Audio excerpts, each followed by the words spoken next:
And here we go. In 5, 4, 3.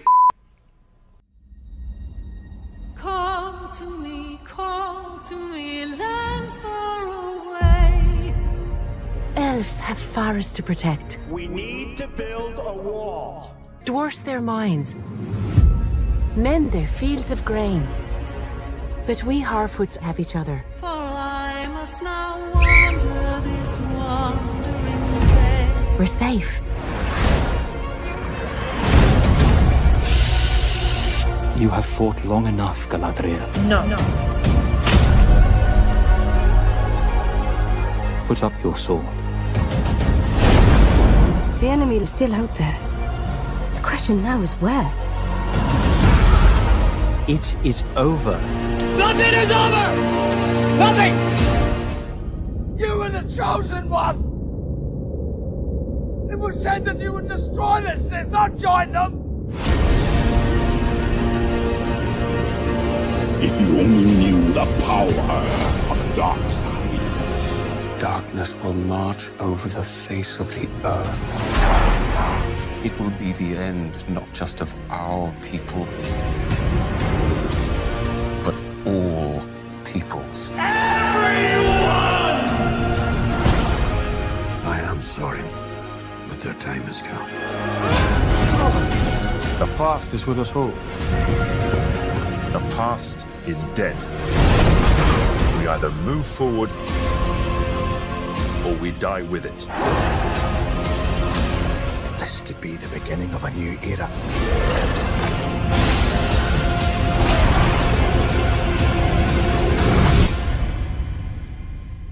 Away I must wander this wandering day.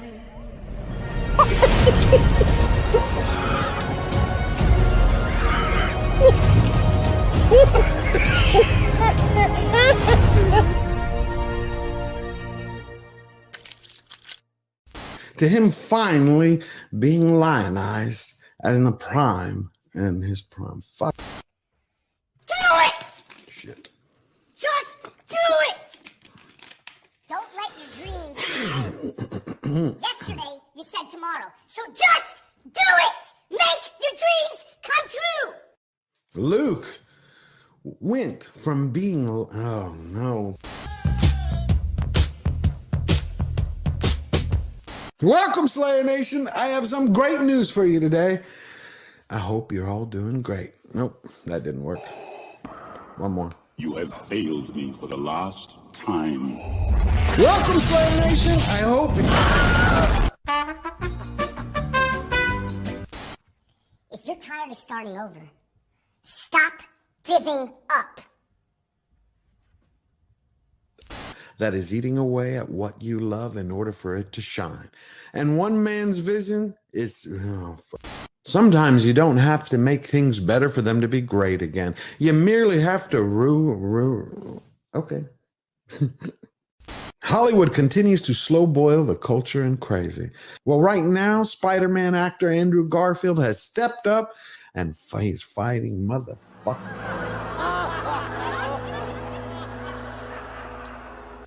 I can't do it. Okay. We'll do it live. Okay. We'll do it live. Fuck it. And unbearded dwarves, but Prime didn't stop there. They stapled in intersectionality, individuality, biddiga-dig-bee, biddiga-dig-boo.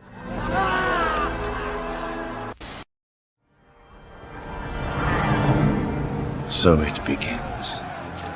At my signal, unleash hell.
George the Giant Slayer.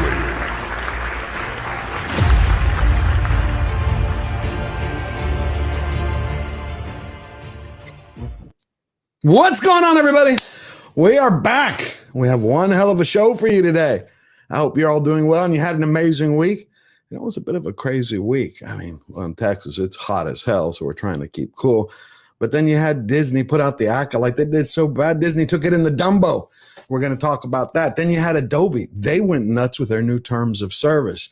And then you had the new Bad Boys film. I think it's number 4, Bad Boys, Ride or Die. It beat all expectations, and it's blown the box office away. So we're going to discuss that also. Plus, there's some good news before we dump into Disney Plus's new Star Wars series that Ian McKellen and Viggo Mortensen might have some surprises for us. So are you ready? I see everybody is here. We got the king of mods, Eric K. And we have, I think, Lord Thoth is here. Joseph P. Hello. Let's see everybody who's here. Santa Ranger Danny. Olaf, my friend. I hope everything's going well. Nini, David Moore, and all my friends. All right. So are you ready? Let's get rolling. Welcome, Slayer Nation. Our very first guest is a Navy veteran. He is also titan of pop culture critique and woke culture. He comes straight from the front lines of fandom. He is the commander of commentary. Welcome the man himself, the one and only Ryan Kinnell from RK Outpost. That was quite an introduction. I was not ready for that, but well done, George. I feel like you're overselling a little bit, but I will take it until it's proven otherwise. What's going on, man? Great to see you. Great to see you, my friend. Great to see you. No, you deserve it, man. You've taken down some, well, you know Star Wars inside and out, and you take on the woke culture like nobody else. I mean, you drive that spike straight into their heart. Yeah, I try to not hold back too much. That's the goal. But yeah, it's good to be here, man. No, you know, I learned a lot from you. I remember in the beginning when we first talked, I was like, should I couch it in this way? You're like, fuck it, just tell them exactly what you feel. So that's the best way in the landscape of mainstream media's downfall, right? People are being drawn more and more to other things, and it's because authenticity, because they want to know that, hey, this person, they're not spinning it. They're not giving me some bullshit. They're giving me exactly what they think. Whether that's exactly what I think, maybe hit or miss every video, but as long as I think that that person is telling me what they feel, I'm going to trust them. That's what they're looking for. That's beautiful. And joining you now, I want everybody to hold on to your hats and your cookies, because we're going to get ready for a journey with a wizard of lore and sage of the screen. Her insights are sharp enough to cut through a spice worm. Put your hands together to welcome the geek guru of sci-fi and fantasy, the always charming and inspiring Nerd Cookies. Hey, thank you. Again, great intro. Glad to be here. I'm glad to have you. Yeah, I met you on Film Threat, and I was like, I've been watching your videos ever since. I love them, especially your Dune videos. Wow. Thank you. Absolutely. So we have a lot to cover today. And we had a guest from last week we had such a great time with. I asked him if he'd come back, and he agreed. So again, get those keyboards clacking to give him a big Slayer Nation welcome. This man's videos, they're not only fun and informative, but when he takes on Hollywood's lies, he kind of like salts the wounds with his spicy truth. Say hello to the king of cutting commentary, the one and only Verbal Riot. Hey, how's it going, man? Thanks for having me back. And yeah, I don't know where you get these intros from. I don't deserve it. No, you do. You do. Absolutely. You deserve it, man. Absolutely. Your videos. I mean, you, again, like Ryan, you just take it straight to them. And I love that. I think people appreciate that because they're tired of all the, kind of like the fake news who wants to spin a lie. You just, boom, you nail them. Yeah, I'm no longer welcome on Rotten Tomatoes. So they don't post my reviews anymore. That's their loss. But now we have another special guest. She comes from the far reaches of the galaxy. She navigates the fandom with the precision of a Jedi, and all her critiques, they have the power of a Death Star blast. Let's give a big Slayer Nation welcome to the unstoppable, the ultimate defender of the Force, that Star Wars girl. Oh, hello. Thank you for that intro. Absolutely. How are you doing? I'm sick. How are you? Oh, sorry about that. Okay. I'm growing a human, so yeah, everybody. Congratulations, by the way. Congratulations. Congrats. Wow. Thank you. Congratulations. Yep, that Star Wars girl is giving us another Jedi. And hopefully. And now to help us through all this crazy woke culture, we have the legal eagle himself. This is a man who's a true defender of free speech and a constitutional wizard. Put your hands together for Ron Coleman. Hey, how you doing? How are you all? Good to see you. Nice to meet you, Verbal Riot. We have also Elaine. I said hi before in the green room, and Star Wars Girl. First time hanging out with you. Ryan and I already hate each other. Great to meet you guys. I think before we get into the Acolyte, I might share a little bit of good news. I mean, you can have fun tearing the Acolyte apart. But yesterday it was announced, the independent release, that, the Warner Brothers new film, The Hunt for Gollum, the Lord of the Rings extension, that they pulled the page from the book and they're somehow going to turn into a movie. Well, Ian McKellen has announced that he is ready to jump on board. He only has one caveat, and I wanted to see how everybody felt about it. He's like, obviously, he's been in talks with him. They said, cool. He says he would do it anytime that they had a role for Gandalf, except he's like, you got to make it before I die.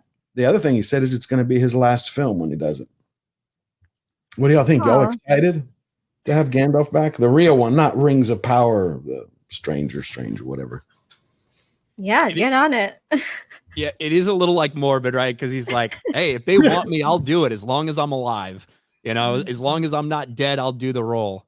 And it would be kind of crazy to think, how old is he now? He's got to be 85. 85. He's got to be closing in on 90. So they better get it rolling quick. I'm not sure how I feel about the movie overall. Yeah. The idea of turning something that's just so brief in the books into a massive movie. It's kind of tough, but hopefully they pull it off and they can get all these right people involved. We'll be a lot happier to see that than Rings of Power. Oh, really? I feel like they struggled enough with the Hobbit movie. I don't know if this is a smart move to do this Hunt for Gollum. Yeah. I agree. Sorry. No, go ahead. Well, I was going to say, I kind of agree with Ryan that the initial premise, when I heard that, it's not what I would have chosen. I thought that wouldn't have been my first choice, but they've earned the benefit of the doubt. They gave us one of the best film trilogy ever. So they've earned my optimism, and hopefully the studios will just let them create. And that's what I think kind of hindered The Hobbit in a lot of respects, that studio interference. So as long as they can just let the creators do their thing, let the studios just pay the money, and hopefully they'll get on it and create something beautiful.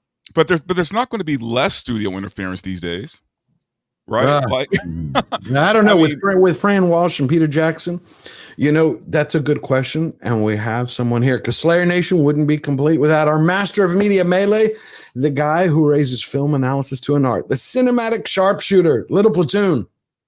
Let's get him out here. Hello. Hello, my friend. No, not a problem.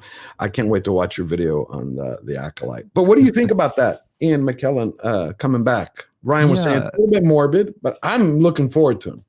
A little bit. I mean, I think it was mentioned as well, problems with The Hobbit. One of the things that always stuck out to me is that obviously they brought Christopher Lee back in to play Saruman at that point. But he was so much, he was one of those very lucky people who doesn't age between the ages of about 45 and 90. But once he got over that sort of the final milestone, you could tell he was not on set for most of it, and also the power in the voice was mostly gone. And it was a little bit sad to see, I suppose. And Gandalf is a more active role anyway. So I think it would invite comparisons that the film itself might not necessarily want, to bring back an obviously older and less firm and able Ian McKellen for the role. I can see why they would want to do it. It's name recognition for a film which otherwise has very little reason to be. I just can see it being a little bit morbid and maybe a bit depressing, but we will see. We also had Viggo Mortensen was asked, because they supposedly are now in talks to bring him back. And he went on Instagram where he shared this, because obviously he wants to come back. He's just basically, hold on. Can y'all hear it? It doesn't sound. There we go. Do I know what the idea of it is? I'm not sure technically how they would pull it off, but knowing Peter Jackson or his team and Andy Serkis, these are very clever, inventive people, and The Lord of the Rings I saw people solving all kinds of problems all the time, and doing things that you thought, well, how are they going to do that in this place? And they would find a way to do it. So who knows? I mean, I'm open to it. Sure. I had He's a very enthusiastic about this whole thing, I got to say. big, huge adventure. He had Have you seen him do interviews? That's the most enthusiastic you're going to get from him. Bingo. See, and it's actually right. The problem he's worried about, he gave another interview, but it was really choppy with Sirius XM, is he doesn't understand how they're going to bring him back as Aragorn from 20 years ago. They were talking about the technology, but he's like, they can pull it off. Yeah, that's when I had heard a different clip as well. And he basically said, listen, I would love to do it as long as I can do it. If they can figure out a way for me physically, for me to look the part, for me to do all the physical, like I would love to be able to do it if it's right. And I think probably for both of these guys, they both feel like if there was anything impeding them, that if the performance that they were able to give didn't capture what they felt it needed to do, I don't think they'd do it, if that makes sense. Yeah, it does. Do you think the technology's out there to de-age them properly without it looking phony? Anyone? It's Probably spotty Indiana at Jones. best. I'm sorry, go ahead. Indiana Jones and the Dial of Destiny, that's probably the peak, I guess, of where the technology is at. It probably cost $30 million just for that part, just for the de-aging of Indiana Jones. And to do it for an entire film? Wow.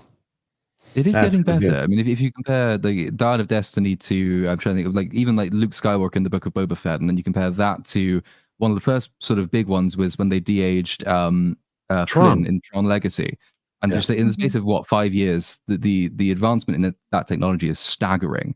And I would expect it to be better if they did it again, but it is incredibly expensive.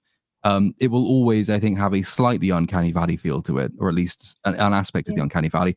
And I don't necessarily think you would want that for your lead all the way through your movie. I think that would put people off. It would put me off. Well, before we wrap up the Lord of the Rings, Vigo, which I had no idea, put out a new movie this week. The Dead Don't Hurt. I didn't know anything about it. It's like I didn't find any marketing about it. It's like I had to go look for it. It was the first time because I was looking for Tolkien material. Is that like my foot doesn't hurt? Yeah, pretty much. I mean, does it mean that the dead don't feel pain, or does it mean that they don't cause pain? Now we're getting philosophical. Just trying Interesting. to the syntax, the English. The Dead Don't Hurt. It's supposed to take place, I think, either right towards the end of the Civil War or right after it. The thing is he made sure that there was an Easter egg in there for all Tolkien fans. Now, I can't stand Stephen Colbert, but there's this 10-second clip where Mortensen shares this. This one, because in this movie, there's a dream sequence in which there's a medieval knight right there. And there's on the horse right there. If you look closely, there's a sword. What is that? That is a particular sword for those of us with a keen eye. Jim, can we get a shot of the sword that Vigo gave me about 15 years ago up in the balcony? That right there. That's Anduril that you gave me in 2008. So he put that. Yeah, it is cool. I mean, he goes on to basically, try to get people to see the movie. He's like, consider it like the fourth Lord of the Rings film, The Dead Don't Hurt. Because he wanted to use the sword for that dream sequence. So he was explaining how he had to call Peter Jackson. And Jackson's like, oh, I don't own it. You got to call New Line Cinema. So he's like going through this whole thing. And now we've avoided it for as long as we can. The Acolyte. I think the best thing I like about it is its name. That's it. So, Acolyte. Some excitement there. I was, I had saved this for a video that I've been working on for the Acolyte. And it was when I was reviewing all the different clips that people were sharing around. Where is it? Come on, here it is. Let's start with this. This will be a good one. I know most of y'all have seen it. This is like what we understand to be Star Wars, like the idea that like that only came from George Lucas, that only George Lucas holds the key for what we understand to be Star Wars is just untrue. And I think the prequels are an excellent example of that. I mean, the idea that like when you're hiring a director, that everyone is sitting in there waiting for George Lucas and not for the person who's going to know to hire Ralph McQuarrie, that's the problem. That's the misogyny and the problem with the auteur myth as it stands today, because they're not thinking this is the person that will hire the right people, and this is the person that will be able to create the lookbooks and direct people to get them to that place. They're just thinking, do you have all the answers? And the truth is that nobody does, and anybody that says they do. Oh my God. Does she know that he hired Ralph McQuarrie and met Right. him like at Boeing? What does But that this- have to do with misogyny either? What- Right. This is what's funny. So that she gave, I think it was 2019 or 2020. Here's what's funny. In an interview she gave a few days ago. Where is that little thing? I wish I could just have all this. I like how she talks about misogyny, yet she worked for Harvey Weinstein. Yes. Yeah. Pretty much like his, I would say, pimp. I have a That's clip of her somewhere saying like that was her greatest achievement in life. Really? Yeah. Wow. I would love to see that. But here But she is. It probably was because it's like the only reason she probably got into Hollywood at all. So she probably Mhm. loved doing it. Do you think she knows pretty much where all the skeletons are buried? That's how she gets a job. 100%. Yeah, because 6 months ago, I was working on a long Star Wars video essay, and I had this clip where she's in front of the stage, some stage, and it's disappeared, where she explained, somebody asked her, how did you break into Hollywood, like to make movies? And she's like, I lied. I bullshitted all of them and told them I knew what I was doing. And she goes in this whole thing about how much she lied, who she lied to. I have looked for that video everywhere. It's like disappeared. I've got a version of that in my video. It's only a short one though, where she says like that she's advice to women trying to get into Hollywood is that the men will just go and they'll put on a Spielberg hat and they will never admit what they don't know. So her advice to women looking to get into the industry, if you get the opportunity, is to go there and pretend you know what you're talking about. And that's how she got her first job and her second job, and evidently it's how she keeps getting jobs as well. But it was funny, it's also mentioned in the video that, you know, you will have Kathleen Kennedy coming out and saying things like it's very misogynistic that the male-dominated Star Wars fan base is directing so much abuse at the women who are stepping into Star Wars. And I'm thinking, but you just hired someone who is famous for never seeing abuse against women. So, like, Leslie's not struggling with that. She doesn't notice it. Not at all. But what's all right? The left is never moved by accusations of hypocrisy. That's it, no sense in spinning our wheels about that. But Ron, how do you get them to take that? How do you get them to accept that? No, it's not for them. We can make our observations because we want to convince people who may not appreciate it and who are open to learning. But the left itself doesn't acknowledge error, doesn't acknowledge inconsistency, and because it controls so many of the channels of communications, isn't required to. Just look at any press conference. But their baseline is hypocrisy, right? It's not about a just or fair or level playing field. It's not anything about that. It's about, hey, look at all of us. We've been oppressed because of this reason. It doesn't matter if we lie. It doesn't matter if we cheat. It doesn't matter if we bring some random actress to get fucked by a slob like Harvey Weinstein, right? None of these things matter because we've been oppressed. We deserve these chances. We never got them before, and we're going to take it by whatever means necessary. On point. You make that sound like a bad thing. Well, what I find interesting is we just saw that video where she's like, you know, anybody who's not George Lucas, you know, like we can all do it. And then she turns around to IMDb and then Digital Spy and says this. The production and the script that make it feel like a real physical Yes. place, real people that I'm watching. There's dirt on the costumes. There are real puppets, stuff that to me as a viewer really kind of speaks out. I just wanted to Good. know how important it was to kind of capture for you, Leslie, that show that feels grounded and having that kind of. Oh, That's a big part of it was right from the beginning. I was like, I don't want to shoot on the volume. I mean, listen, those shows are gorgeous. But I just thought my Star Wars, because I'm getting the opportunity to do this as a super fan, I just wanted to borrow all that stuff from the original trilogy. What? She doesn't even have a favorite Star Wars film. No, She likes all the Star Wars. all of them. Could you imagine that? Of course she does. I mean, Verbal, could you imagine that? She's like, we don't need to be George Lucas, and you don't have to go back to him in order to make a Star Wars film. That's a few years ago. Then she makes a Star Wars, what she calls Star Wars. And it's like, oh yeah, I borrowed all the stuff from him. But that's the whole point of the High Republic, right? The High Republic was created so that they could destroy the lore of George Lucas, right? Because if you change the High Republic, that means everything that comes after that is based on the High Republic, right? Right. I watched episode 3. A friend gave me. If I explain to you, Chris Gore has gone into detail about it.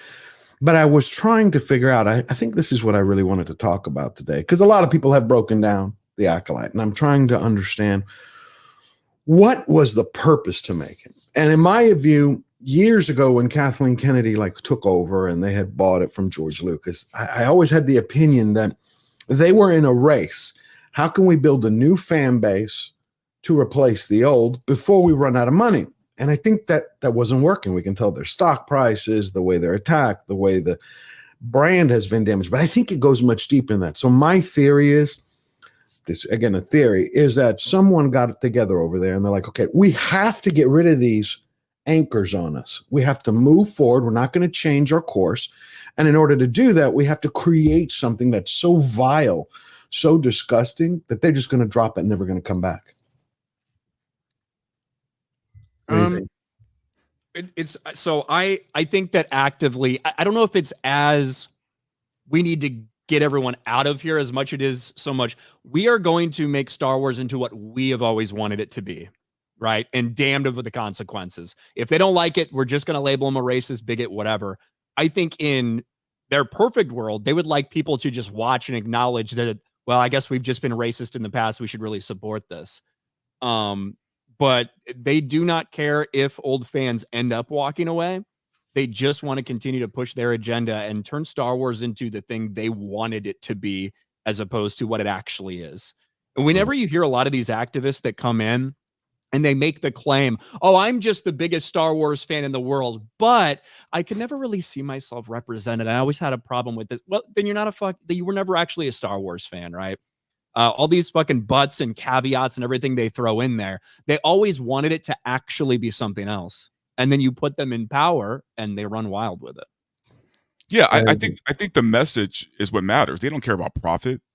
They don't care about making money anymore, right? Because they're backed by other people. They know if they fail, they're backed, right? So I just think that for them, either you get on board with the agenda or you leave. And I think after episode 3, we're going to see the mass exodus happen. Yeah, I do feel that it's just like just selfishness that all these projects are for. It's every person's or every creator's their vision of Star Wars. It's never about withholding and being the steward of George Lucas's mythology. It's just what they view Star Wars as, and it's what their own Star Wars story. But even still, like, it's an affront. Every new project is an affront to fans. But with this newest one, even Ahsoka before that and Obi-Wan, it's just, who is this for? Because not even general audiences could enjoy this. It seems like, yeah, anti-lore, but also like anti-entertainment. The writing, the direction, the performances are so bad, and it's so boring that everyone is just gradually, even general audiences have long left. We can tell by the viewership, the failures that we see in films that they do put out there in theaters, and also the Star Wars Hotel. The people are just apathetic. Absolutely. I mean, Ron, if you would call like everything that's going on with Trump, you hear that term all the time, lawfare.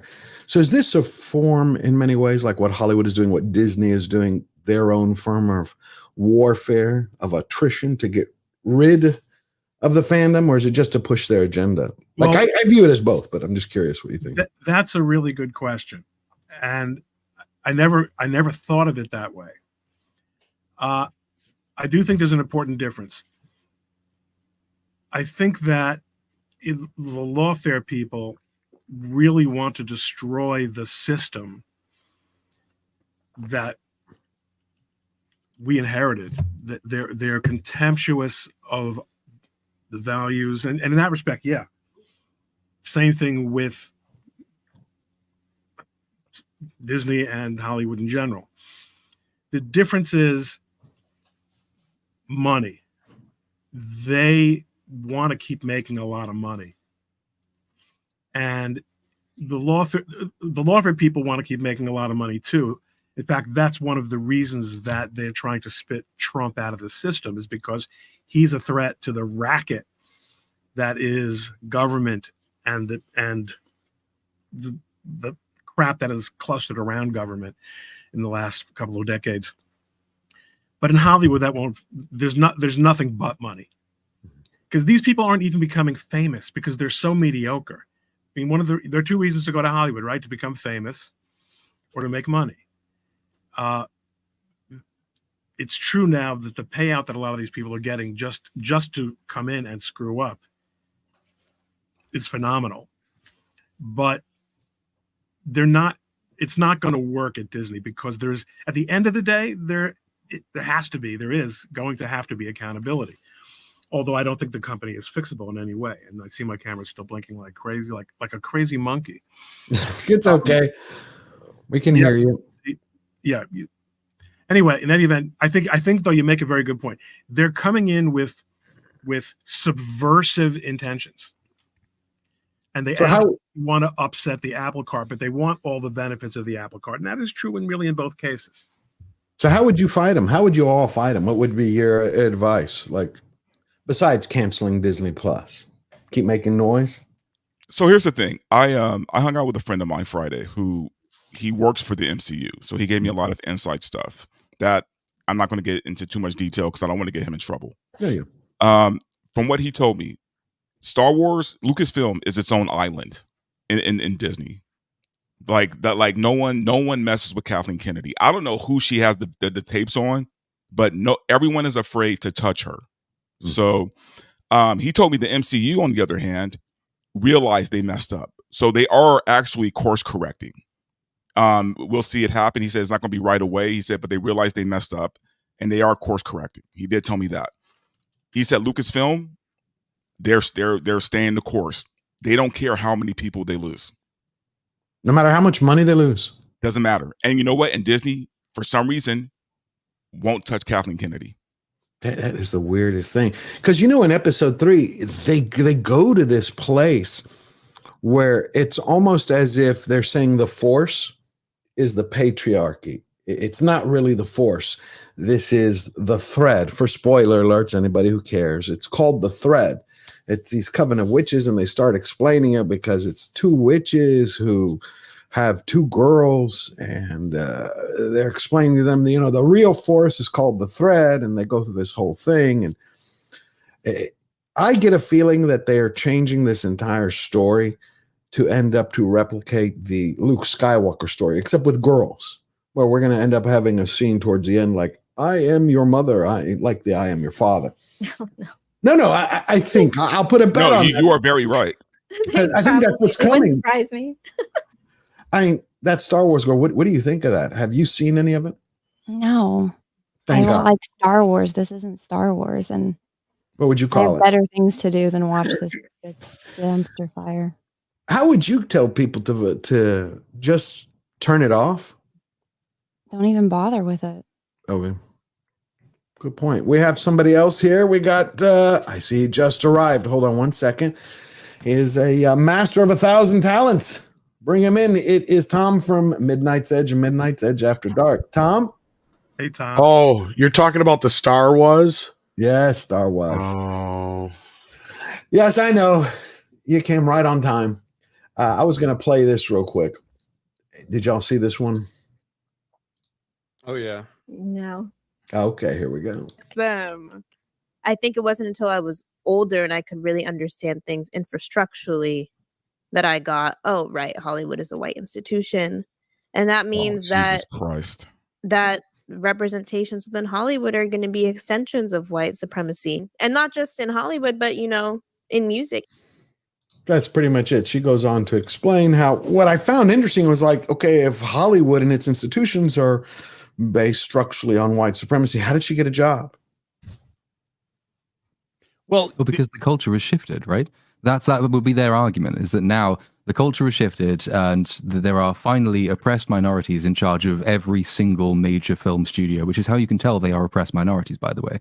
And now people like her are being given a shot, and they're going to use this platform to upend the way things have always been done. This sort of goes back to that hypocrisy point that was raised earlier. This is the reason that they don't see it as hypocrisy when they do it. The same actress, there was the clip doing the rounds of her saying, it was a joke, I think, sort of, when she was saying that the purpose of an older film she'd done was to make white people cry. And you might think, well, if I were to say the same thing and say the purpose of what I'm doing is to make black people unhappy, that would be racist. When you do it, it's not. Is that not hypocrisy? Right. They would say, no, it's not hypocrisy, because the standard by which you're judging consistency is itself a lie, right? So like this idea that everything is a white supremacist superstructure, effectively, which establishes all of these values that you can't transgress. And that's the standard of neutrality. It's not really neutral. It's just against people of color and other minorities. So it's not hypocritical from their mind to say, I am representing a system to attack a different system. They genuinely believe that they are being as consistent as they need to be to overcome something which is putting them down. The fact it's complete horseshit is, of course, neither here nor there.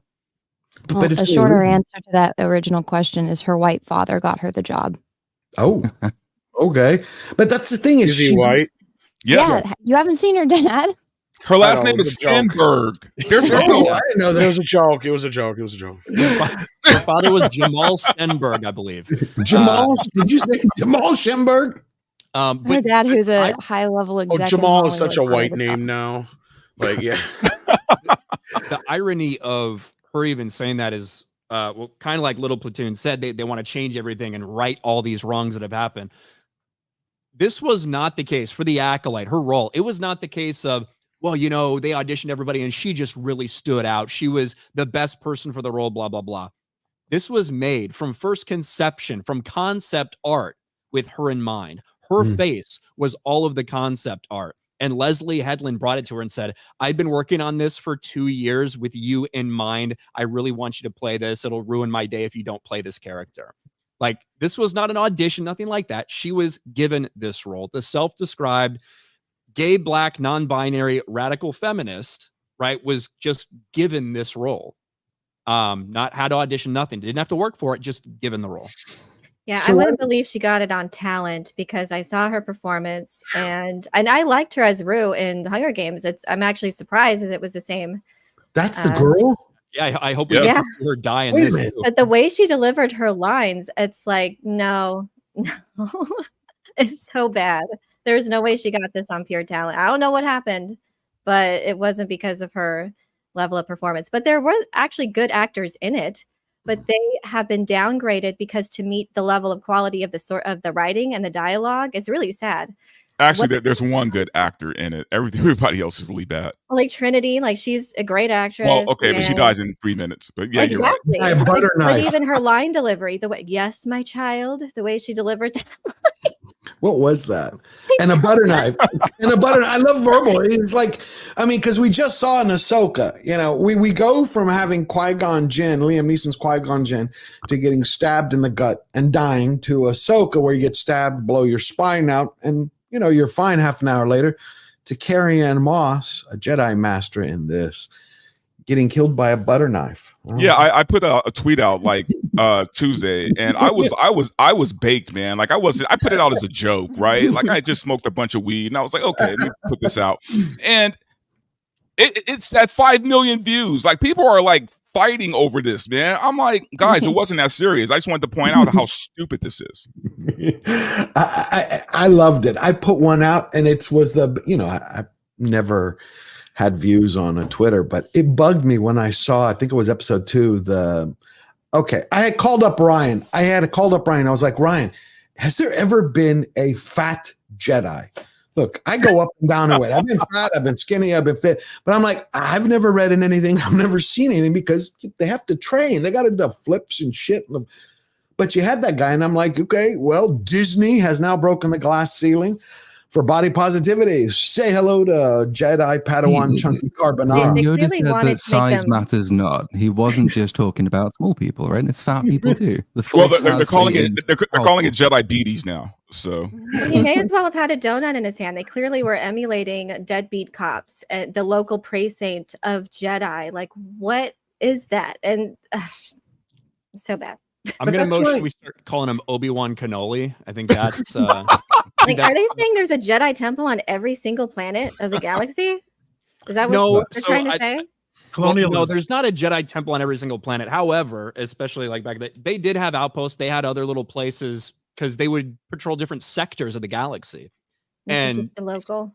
You know, ironically enough, the reason they had to do that is because it didn't take just 3 hours to go from Coruscant to anywhere in the fucking galaxy. They're portraying in every single. There's no such a scale or scope or anything like that in current Disney Star Wars. It should not take 6 hours to go from Coruscant to the other end of the galaxy. It's the Rings of Power, quick travel. 10 days. But they did have that because they wanted to have Jedi in different sectors around the galaxy to provide rapid response, help the local government, help authorities, especially back during this time frame. But they weren't too, I guess, clear, delineate that out in the show at all. So it's probably a surprise for a lot of people. Well, they don't know anything about Star Wars, so it doesn't shock me that they wouldn't know that.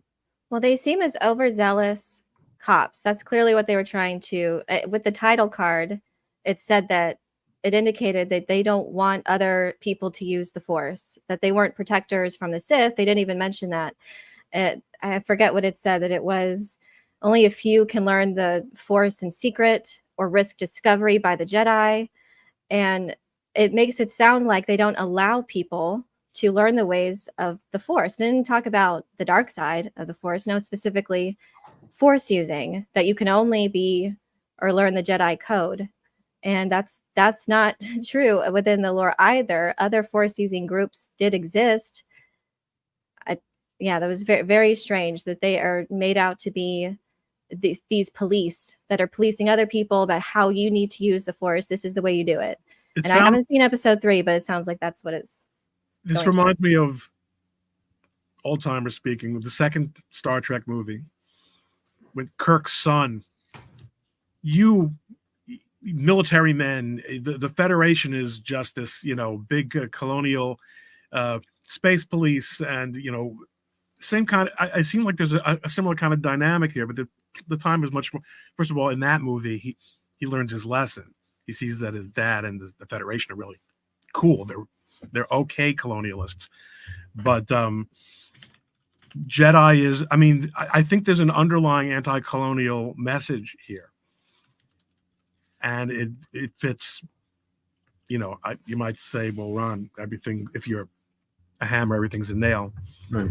These days in culture, and it's the only reason I think I'm on this program, everything is a nail. Everything is political, and everything is about upsetting and subverting the systems. So, as you guys, as the clips show, every time one of these, whether it's a show or whether it's a movie, it's always easy to find the director, the writer, the actors, and or any of them talking about how they're going to upset fan expectations, how they're going to give it a different spin. That's subversive.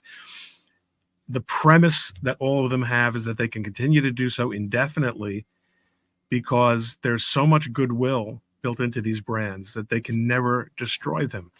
And it turns out they're wrong. But let me ask you something. Oh, go ahead. I was just going to say, to me, one of the first premises of the show that they started out with were, hey, we want to show everybody that the Jedi are actually the bad guys.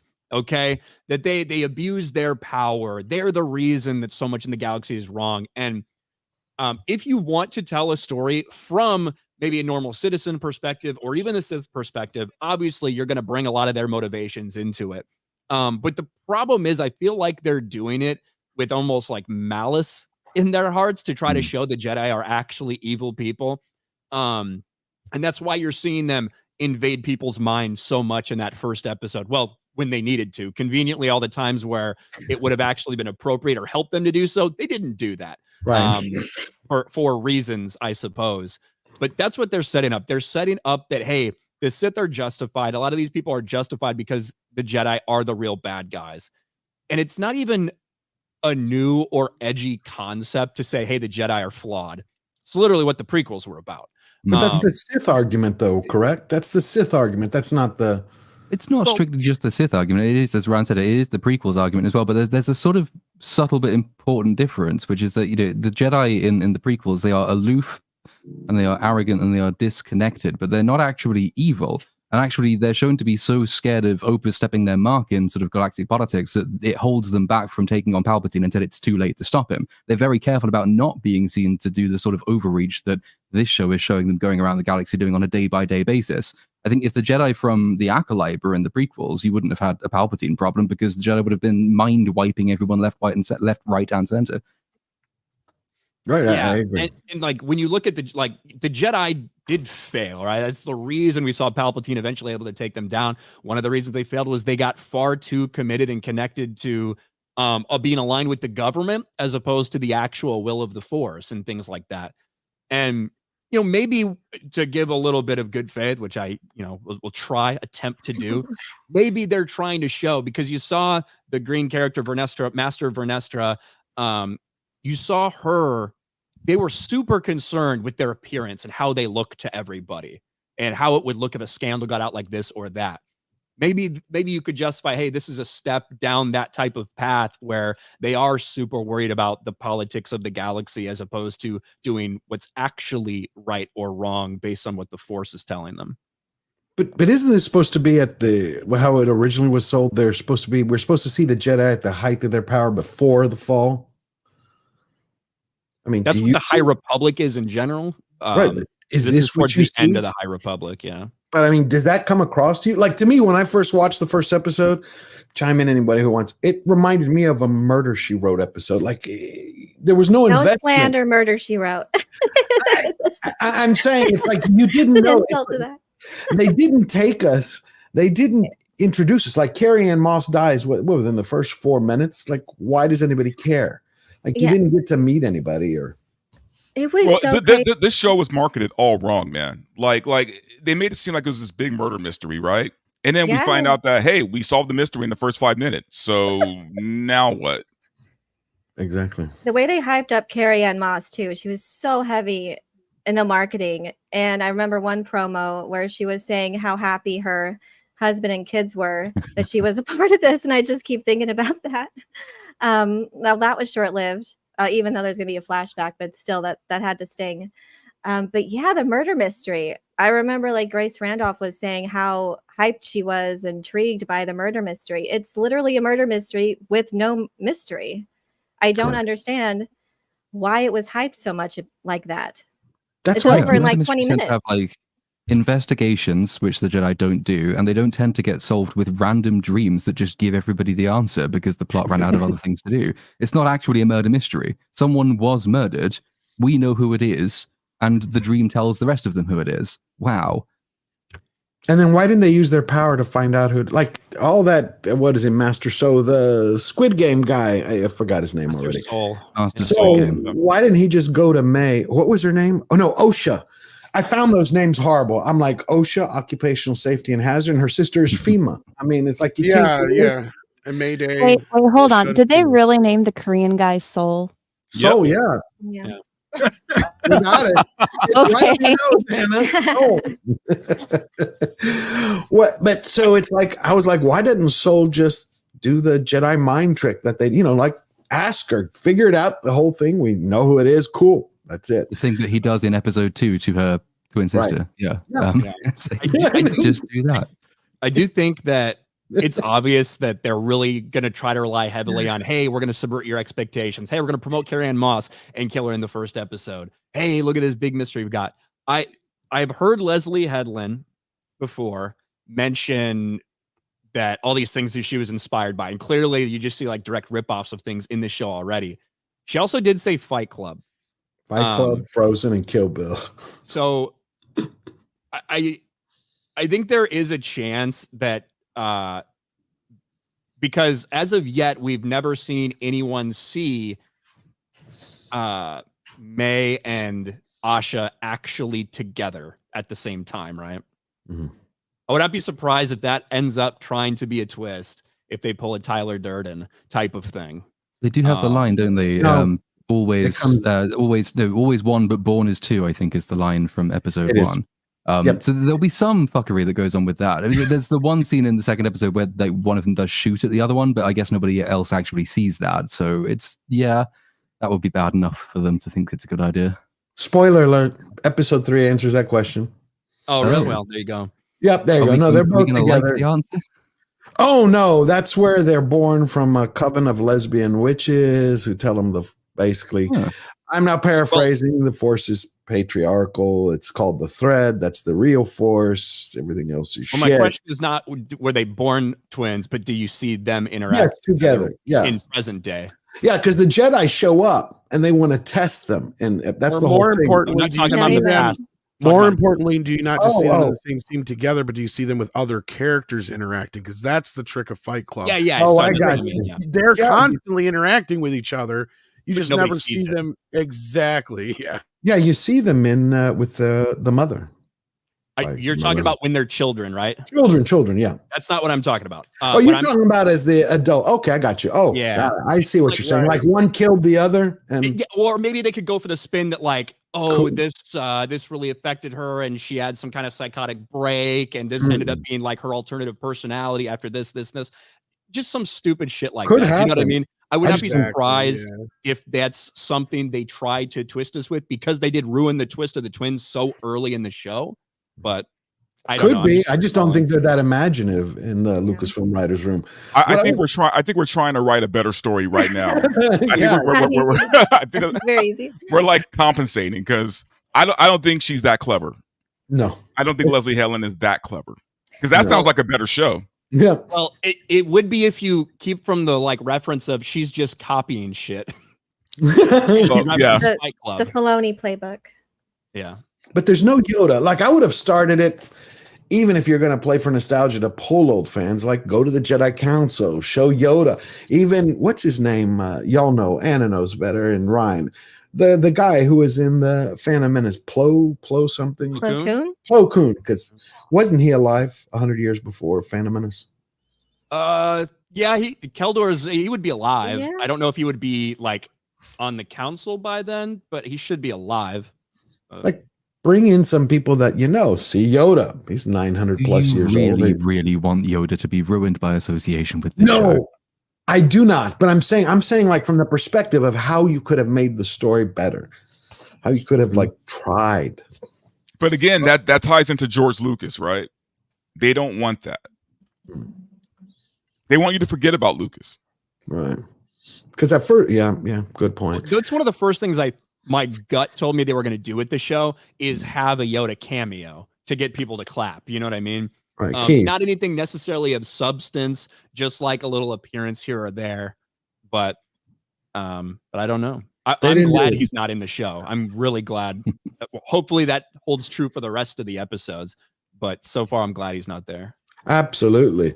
Ron, I wanted to ask all these companies, all these. George, real quick, before you do, I think Ryan's got to go, and we should find the super chats before you go to the next topic, if that's okay. Okay, absolutely. Thank you, Ryan, so much for coming. Yeah, I'm sorry I couldn't stay long, but I got my own stream and stuff I got to get ready for. But awesome hanging out and talking some Star Wars and some Hollywood stuff with all these fine people on the panel. Thanks for inviting me, George. Thank you for for coming. You guys have a good stream. You too. Thank you. All right, see you guys. Take care. Okay, let's cover the super chats real quick, and then I'll get to Ron. Mexican Iron Man. Yeah, hold on. I'm just not a YouTuber learning how to do this stuff. Oh, yeah. You're so inexperienced, such an amateur. Prof. Sheila became a YouTube member. Thank you very much, Professor Sheila. We're going to have a great time this week. Chipmunk of Vengeance, member for 2 months. Disney should be checked for insanity. They try the same trick over and over and wonder why they lose viewership and subscriptions. Attacking the fans and acting like they're stupid doesn't pay off. I think at this point they're purposely attacking the fans. It doesn't. Anything else doesn't make sense to me. Thank you, Chipmunk of Vengeance. And we got Dark Hierophant for $2. Marked safe from watching The Acolyte. Gotcha. Gloria Cruz became a YouTube member. Welcome aboard, Gloria. The membership stream is coming up this week. Olaf, my friend, member for 5 months. It's been 5 months already. Yeah, because I started streaming in January. George, another epic collection of guests. They're awesome, aren't they? Thank you, Olaf. Hopefully you have a great weekend. Aaron Charman became a YouTube member. Again, welcome aboard, Aaron. Can't wait till, I think it's either going to be Wednesday or Saturday. I will see you there. And we have Steel Leg of History has been a member for 5 months. Be blessed. My new leg will be done soon. Can't wait to see your leg. I love your gaming streams. And if you haven't checked out Steel Leg of History, go to his YouTube channel. He games, I think, almost every day. We got Andrew Honeycutt for $5. The Tolkien Legendarium is timeless because he poured his heart and soul into it and drew upon personal experience. The gate should be guarded. I couldn't agree more. Yeah, he started writing in the bloody trenches of World War I. Rings of Power is a disgrace, and hopefully Warner Brothers will do him justice with The Hunt for Gollum. I don't know how when it's only a page of material, but hopefully they will. And we got Red for $2. No homo? Is that love? No. Oh, I get what you're saying. Thank you, No Red. Man of War 665, Neighbor of the Beast member for 5 months. How about no? That's his answer for pretty much everything when it comes to Disney. And I agree. John Kokoza for $10. Hey, John, going to see Two Towers in theaters today. It's back in the theaters. I thought it was last year. Return of the King tomorrow. Fathom Events released all 3 films. Extended cuts nationwide this weekend. Theater was packed yesterday for Fellowship. Perfect films. Absolutely. I saw them when they were last in. Nini for 30. I don't know what currency that is. Anybody know? I have no idea. 30? Is it Indian? No. It's crypto. Yeah. Oh, crypto. Nini for 30 crypto. Thank you, Nini. Thank you, Anna. Dark Hierophant for $2. Leslie H is the bib for Tuna to Weinstein the Hut. Yeah. I couldn't agree more. Andrew Honeycutt for $5. The fact that an actor like Vigo is apprehensive about reprising his role should be an indication of his integrity. Perhaps we need more of that. We're going to talk about that subject pretty soon. Thank you for that, Andrew. Olaf for €6. George, for me, it feels like Kathleen Kennedy's attempt to make the Force female, as she said years ago. This is an attempt to reset GL Star Wars for their audience. Yeah. To me, yeah, George Lucas. Yeah, absolutely. George Lucas Star Wars for their audience. To me, this reminded me of like Darth Menopause. That's as close as I could come to. I mean, it's just wretched. That's why I think it's intentional. Andrew Honeycutt for $5. Current writers and showrunners stand on the shoulders of giants. And it seems to me that they lack the humility to accept it. You're right. And they also lack any of the experience. One of the things she did, that Hedlund did, was she looked for a writer that knew absolutely nothing about Star Wars, none of its history, hadn't watched the films. And I think one comment she made was when she talked to the writer who she had already known, she's like, well, what do you know about Chewbacca? She's like, is that the guy in the furry outfit who loves the gay droid? I mean, that was something like that. I'm paraphrasing. That was her extent of Star Wars and R2-D2. And we have Bones a Wise Ready for $5. If it's a Fight Club twist, that's going to make the Jedi so much more incompetent by not checking the flight logs of that ship she's a mechanic on. Yeah, they call them like mech treks or something, where she had a campfire in space. A lot of people have made a big deal about it because it's like, you know, you have explosions in Star Wars, but never before have you had an actual like campfire in space. Nuts. Licking Bacon or something like that for $2. If anything, they would bring Yaddle in. Yeah, I could see Yaddle coming in. I don't think they're going to do that. Graph Web for $2. For the love of God, cancel Disney Plus. Yes, amen. Cancel Disney Plus and let them know why. We got Mr. Buttcrack Media. My good friend is back. Gifted 5. George the Giant Slayer memberships. Thank you, Mr. Buttcrack Media. You're always such a great supporter, and it helps keep the lights on. We got Talitha 34 gifted 10 George the Giant Slayer memberships. Talitha, you're like the producer of the day. Thank you very much, Talitha. You, Buttcrack, Mr. Buttcrack Media. And Jim Alaska. I hope everything's going well with the family, Jim, and you're doing great. Hopefully, you're going to be at one of the meetups this year. Gifted 20 George the Giant Slayer memberships. Pick them up so you can be at the next membership stream. Thank you, my friend. That's it. We're all caught up. Now, what I wanted to ask Ron is, with all of I'm really surprised that there haven't been more lawsuits for all of these didn't earn it policies, you know, like the DEI that Hollywood embraces. Because it seems racist to me, just on its basis. Like, we're not going to hire you because of talent. We're going to hire you because of your color. You don't get a job. So this is something I have discussed before. It's a great observation. The problem with discrimination lawsuits in the Hollywood context is that when on the talent side, now the business side is one thing, but on the talent side, it's so damn subjective that I think it's extremely difficult to make a prima facie case that someone would have gotten a job, writer, director, actor, but for racial discrimination, because it's a completely arbitrary, and I mean, not completely. Obviously, there are people who are proven performers, but at this level where we're dealing with this mediocrity versus that mediocrity, I think it would be a very difficult case. But Gina's case is the closest that I think anyone has come so far to crossing that line, although it's not about discrimination, it's about political discrimination. I mean, there is a sexual discrimination claim in there, but I think if that's all she had, it would not have been, the lawsuit would not have been filed. But sooner or later, it's going to have to happen. But keep in mind, Hollywood, in terms of law and regulation, is always the exception. Okay. Accounting practices, I mean, they do what they want, and California and the federal courts in California shrug their shoulders. So yes, that's something to keep an eye on. Sooner or later, I think there is going to be a break. Someone is going to take a run at it and succeed, but it's not a case I would take on a contingency. Okay. It's just too long of a shot given the culture. I don't know how it applies to business, but when it comes to film, this I know. Studios have always been able to literally get away with that by casting for a certain type, right? Like you'll go in for a read and they'll say, hey, we want a redhead, right? Or we want a blonde, or we want someone who is, for lack of a better word, a dwarf, right?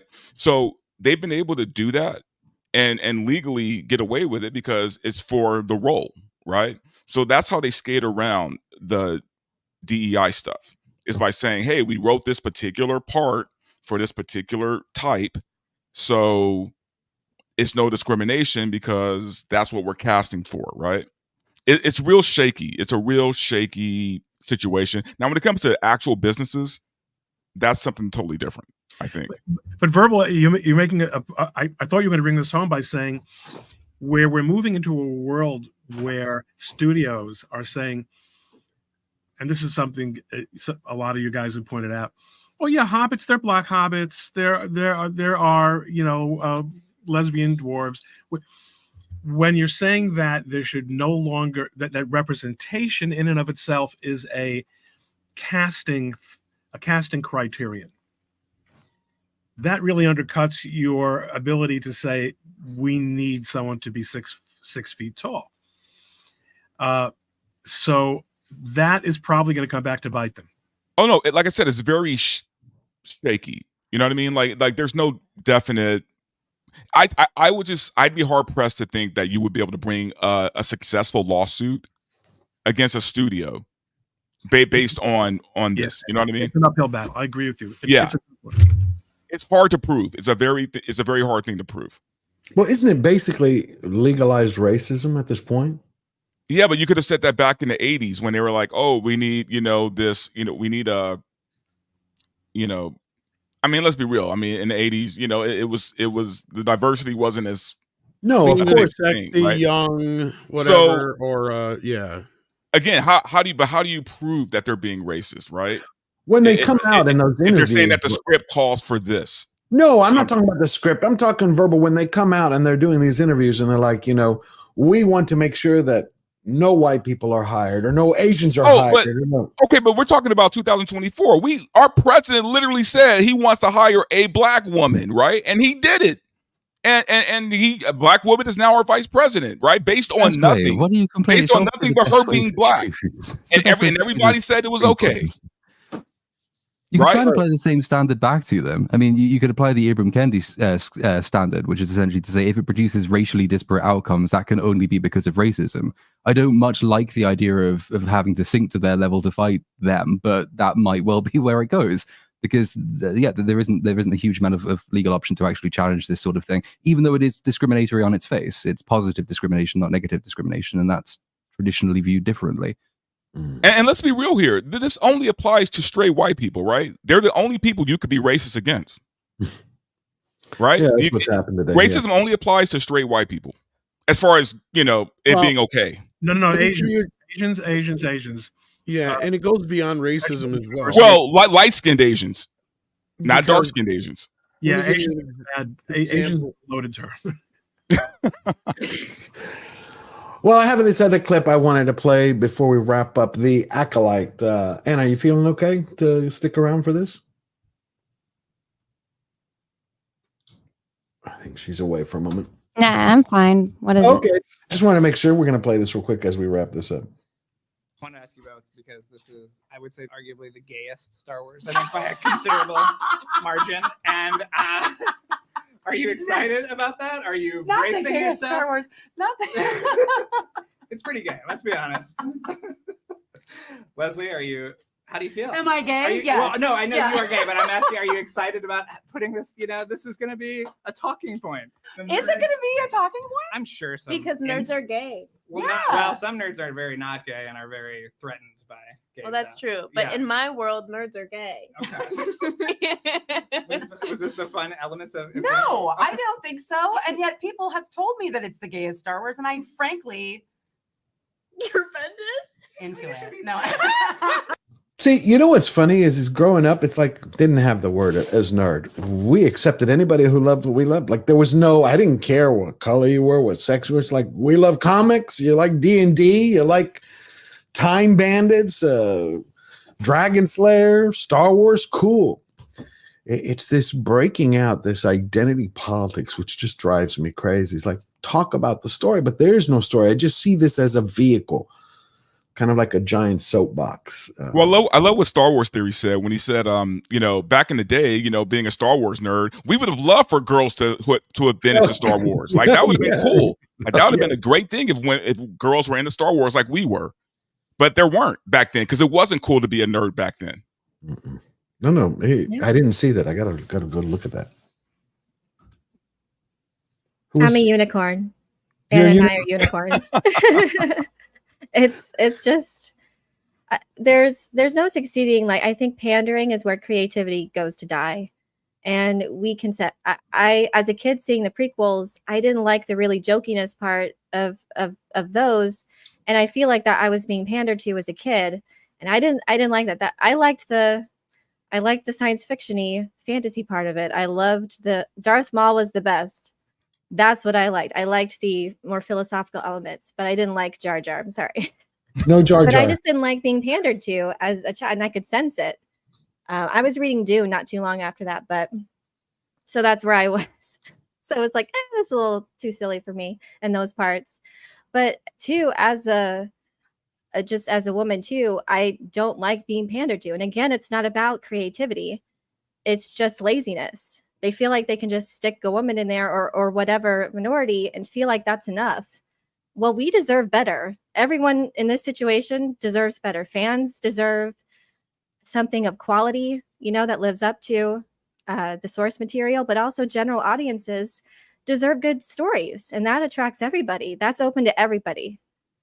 Amen. I absolutely agree. There was a discussion. We talked about it before in the last few months, like what happened to the Hollywood movie star, like how many are left. And Jordan Peterson just happened to have this discussion with Dennis Quaid, and it's one of the best answers I've ever heard. I've heard a lot of people make this. Where is it? It's right here. It was interesting in this time that we're going into. Elaine, by the way, you were spot on. Anytime you pander, you're just killing the story. They don't care about storytelling. And on top of And I that, think- you're killing the story, and it's a story that lots of people really like, and then you're associating it with a group that you pretend you're trying to uplift. It's a very bad idea to say, I'm trying to stand and represent the gays, and I'm going to make the gayest Star Wars ever, and it's going to ruin Star Wars. And so, of course, you've made the association with the gays, so people will come away thinking, oh, the gays have ruined Star Wars. And that gets people kind of angry. Not a fan of that sort of approach. Like, you have to write a good story first. You can't do if you ruin it and you attach a minority's name to it, that minority is not benefiting. They're actually being harmed by that approach. Are you suggesting Bros didn't open up incredible new vistas for gay rom-com? Shockingly, no. Somehow it didn't catch on. But you know what? You make a good point. Again, well, I'm going to ask, does it go back? Is this being done intentionally? Because any minority group, any group that they put a tag like this was made for X or this was made for Y or this is, it seems like it comes across as a negative for that group. Well, it's clear that Acolyte was made for the gays. Let's just be honest here. I mean, it is. I mean, look, there is zero masculinity in this show. Zero. Name one masculine character. It's definitely not Cuckboy McGee, the guy with the shieldmonger haircut. Well, or whatever his if there's name no is. masculinity in it, then it's not made for the gays. It's made for the lesbos. Yeah. Well, okay. I'm sorry. The LGBT. I'm just saying it's not made for. It's because the thing is, The women director is lesbian Headland, so women actually like masculinity in their movies, right? You know how many women told me how much they hated Wakanda Forever because it lacked the masculinity of the first movie. Of Avengers? Women actually want that in their films. Well, that's why they had what was his name? Who played Captain America? All coming all buffed, and that was for women. Of course, Chris Hemsworth with his The shirt reason off. Aquaman made $1 billion was because of Jason Momoa's abs. Yeah, because the writing sucked. It was Jason Momoa. Well, Star Wars, great. You know more about Star Wars than any of us. I was going to ask you one last thing. They had this scene in Episode 2, right, where this assassin is going around killing basically the Jedi she blames. So there is a Jedi master who's been in a meditation for 10 years. So they show him. This is the balding, like, white guy. Yeah. He's like levitating for 10 years, hasn't spoken to anybody. She tries to attack him, does the whole thing she did to Carrie-Anne Moss, but he's got like a force shield. She can't get through it. She goes to her fixer guy. He's like, they come up with a plan where she basically takes his poison, breaks back into the Jedi temple after breaking into it once. So all the Jedi are retarded because, they're like, oh, somebody broke in. Oh, yeah. We just open the doors because she just an hour later breaks right back in. I'm like, where's the force? It's like, don't y'all feel this shit? And she comes back in. This time, she takes this little vial of poison. And again, I'm paraphrasing. Platoon probably remembers better. Where she says something like, I know that you feel guilty for the past or you feel deep down inside bad. Take this and absolve yourself. He like wakes up. It's like, okay, takes the poison and dies. Like, aren't Jedi supposed to like not have attachment to emotions or guilt or the past? Yeah, you'd think if anyone would be suffering from guilt, it would be Yoda and Obi-Wan, after their epic failure. But this is being written by a woman that doesn't know anything about Star Wars, so that doesn't shock me that it was that terrible. I'm hearing more and more. I'm really glad I'm not watching this. I'm just curious if there was ever a case like that, because I just don't know Star Wars like you do. Well, what specific aspect of this? Incompetence or somebody offing themselves? Offing themselves. I never heard of a Jedi. I've read 4 of the books. I've never read anywhere where they committed, Well, I mean, I can't think of any time somebody's just committed suicide, but like sacrificing yourself is a Jedi thing. But right. What did he do? Why did he feel so guilty? We're trying. I think that's the thing the show goes on to, because he was involved in something to do with the origin story of the twins, and we know, and the show gives us all these hints that something bad, and the Jedi did something bad when it comes to the origin of the twins. He's evidently so cut up by this that not only does he off himself when given the chance, he spent the last 10 years floating in permanent meditation, not speaking to anyone because he feels so depressed and guilty. So for 10 years, he's just sat there floating around, not speaking. And then one of the twins turns up and puts a little vial of poison on the floor, and he takes it willingly and just offs himself. It's really optimistic, and you'd really love it if you watched it. It's great fun. Oh. He basically died from white guilt. No, yeah, that's what it's coming off as. He's the white guilt Jedi. That was so bad. Honestly, what a horrible message. This is supposed to be aimed for children.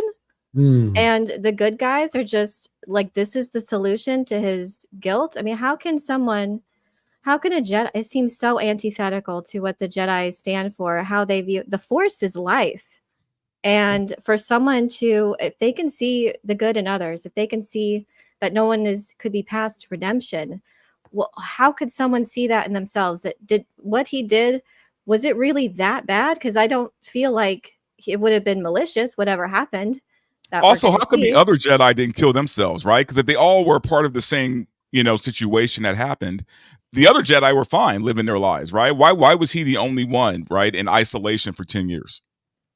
It just seems so like just a step above what they did to Luke. Just someone who was just, instead of trying to work towards redemption, if they did feel bad, to work good in the galaxy, to be a force of peace and protection and try to redeem themselves. He's just holed himself in a way for 10 years until she just comes along. And I don't know why he needed poison to do it. He has a lightsaber. So there's just so many things as a part of that just don't make sense as far as from a storytelling perspective, but also, again, just so anti-Jedi. It's really offensive on every level. That really bothered me, actually. Did they burn his body? No. They didn't so show maybe it. he's not dead. Maybe he did. Maybe that was like a potion or something that did something else. Like, do they say that he's dead? Yeah. They didn't burn him? At least not yet. Not that they've shown. Yeah, they didn't. It was a chase scene, I think, right after that. Yeah, So that they was didn't pretty much show it. But he just wakes up and is like, okay, or something along those lines. Well, it could have been a way to like smuggle him out of the temple, was making them think that he's dead. Because if you don't see them burn him, then Yeah. No, they didn't I don't show think that. they're that smart, though. No, I don't. Or why not just let her kill him the first time she was there, right? Like if he was that guilty about what he did to her. Like I'm sorry, this is a dumb show. She's supposed to be killing them, but she didn't even do anything that time. No, but she just made him feel guilty. By the way, she is the worst assassin I have seen in any show that I have ever watched. She posed verbal.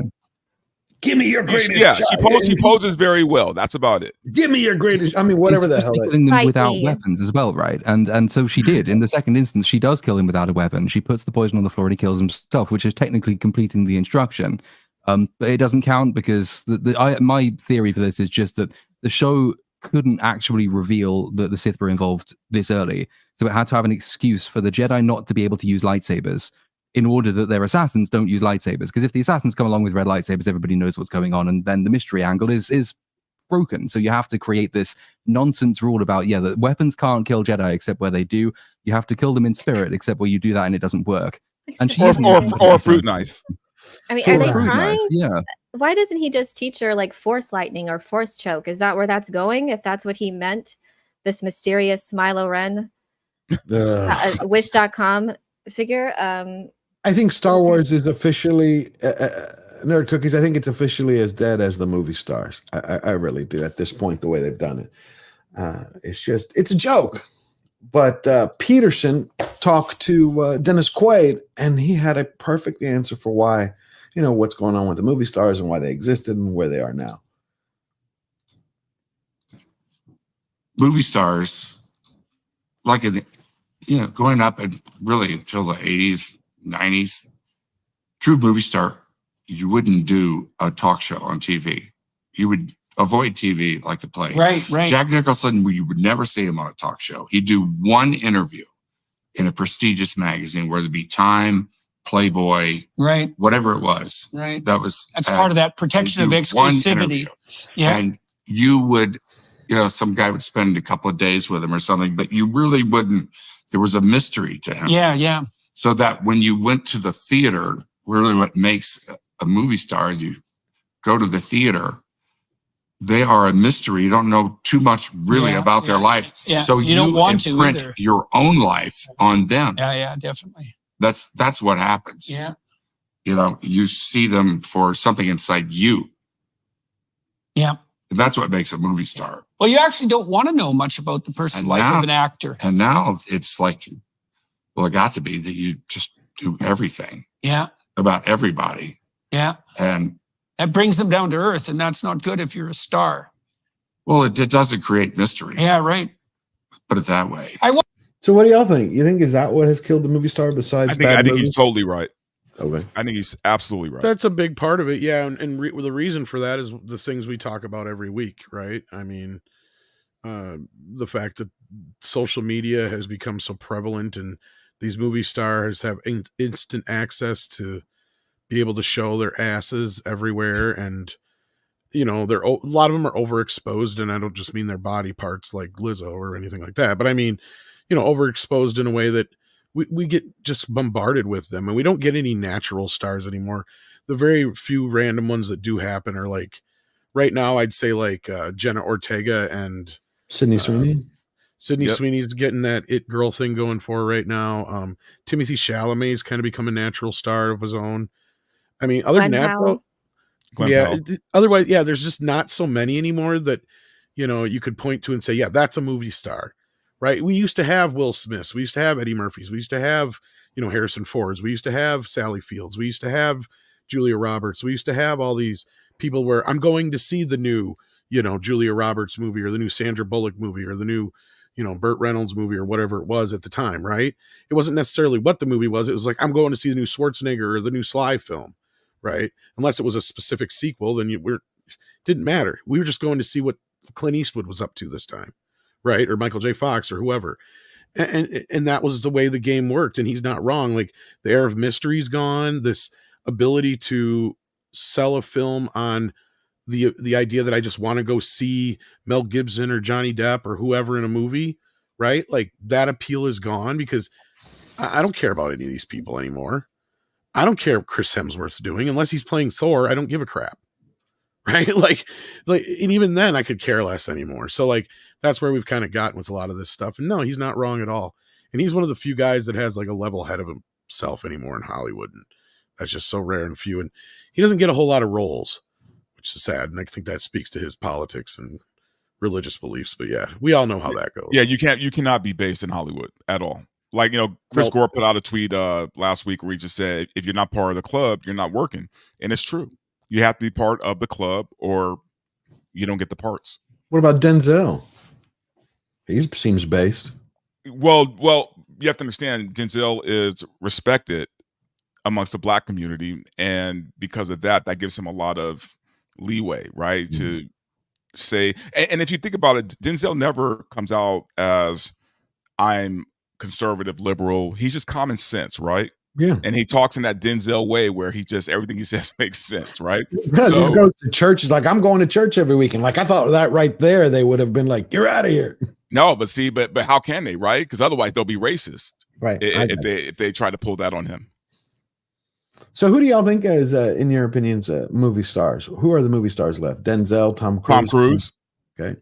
Tom Cruise. Even them are not infallible, right? Like, I mean, when have you said the last time I'm going to see the new Denzel movie? No, I'm going to see, you know, the Equalizer 3, right? Like now, like that's what it is. They got to attach themselves to some sort of franchise.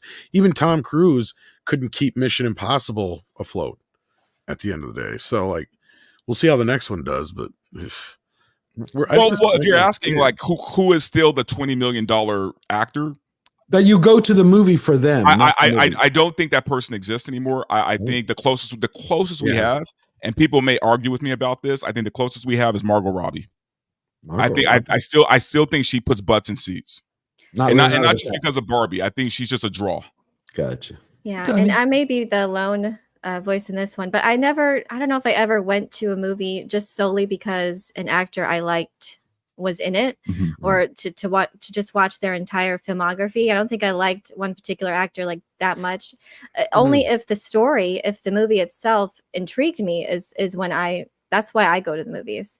So I don't know about the whole like star thing, but that might be part of the generation gap there though too. I wonder, Elaine, because I know you're a bit younger. So I mean, I watch a lot of Tom Cruise movies. I love his action movies, and I love his sci-fi. He's been in some great. So I just watched Edge of Tomorrow. Great film. A few days ago. Loved it. Great film. Yeah, and he just happens to be in a lot of like, you know, stories that appeal to me. So but I'm just saying, because like as a kid, me and my friends and a lot of the people that I hung out with, like that was what we do. As soon as we would get into a certain actor or whatever, or even a musician or what have you, we'd dive into their catalog regardless. Like, and sometimes we come across some stinkers, but that's how I know about some of these bad movies too. That's the thing. Like, if it wasn't for me checking out Jim Carrey's catalog, I wouldn't know of some of the crappy movies he made in Canada, for instance. You know what I mean? Like stuff like that. Well, growing up, I mean, after I saw Arnold in Conan, I looked for any movie he was in, or Stallone. So that's kind of like what I think of. Though that's the last like era. with directors. I may feel like that more with directors, like going to see the new Christopher Nolan. Nolan movie or Denis I agree. Villeneuve. So yeah, I think I may lean more towards that. Yeah, if it's like a Tarantino movie, I don't even need to know what it's about. I'm watching it. The directors kind of did become the movie stars there for a while. Well, it's because you can trust them to make a good film. Like, Yeah. so I obviously adore Henry Cavill, but his films aren't exactly the best, and it's not his fault. I haven't seen I love Henry Cavill, but I haven't seen that one. I have bought it. The Gentleman one, the one by Guy Ritchie, the World War II Well, see, flick. I hate Guy Ritchie movies, so I haven't watched it yet either. Oh, I love Snatch and Lock, Stock, and Two And Smoking. who did I hate that Argyle? movie with every fiber of my soul. Okay. Tarantino, love Tarantino and Ritchie, but did you see the last Cavill one, Anna? No. Because you just I've don't seen watch any clips of Guy. him in it. I haven't watched it because I don't Gotcha. like Guy Ritchie movies. Platoon, who would you call a movie star today? Like traditional, old style, that is a draw that people just go to. And I think that the draw factor is still there. I've also never gone to see a film just because of the person who was in it.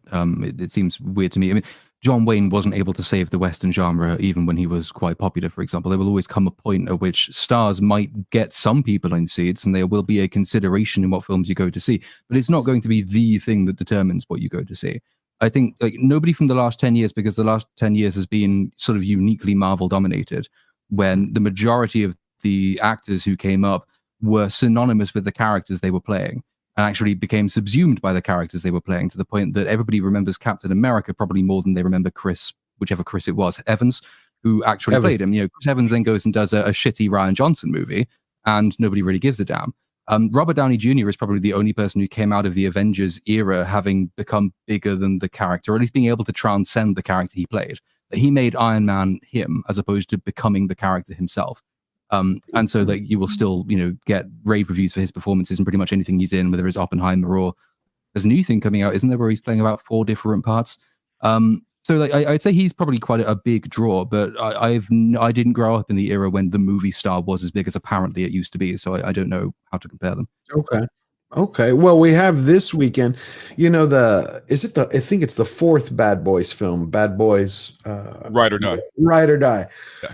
Well, before the weekend hit, you had a lot of projections that it was going to bomb at the box office. It was going to tank. And then as of yesterday, it was projected at $52 million. And you had John Nolte, who had already crapped on the film the whole week before. He had said, this is it. This is going to show you again how bad Hollywood is. He came out and he turned around. And he's like, okay, Bad Boys Ride or Die is blowing the doors off the weekend box office with a projected $52 million domestic opening. What? Huh? But they told me streaming was killing movies, but they told me the pandemic took people out of the habit of going to movies, but they told me the strike killed the box office. So how is the movie succeeding? Now, is that because of Will Smith? I don't know if it's just because of Will Smith, but I will say that, yeah, I just to go off of the first part of what you said there before we get into Bad Boys, like this whole idea that the movie theaters were dying and it's just the movies are going away and blah, blah, blah, because of Furiosa.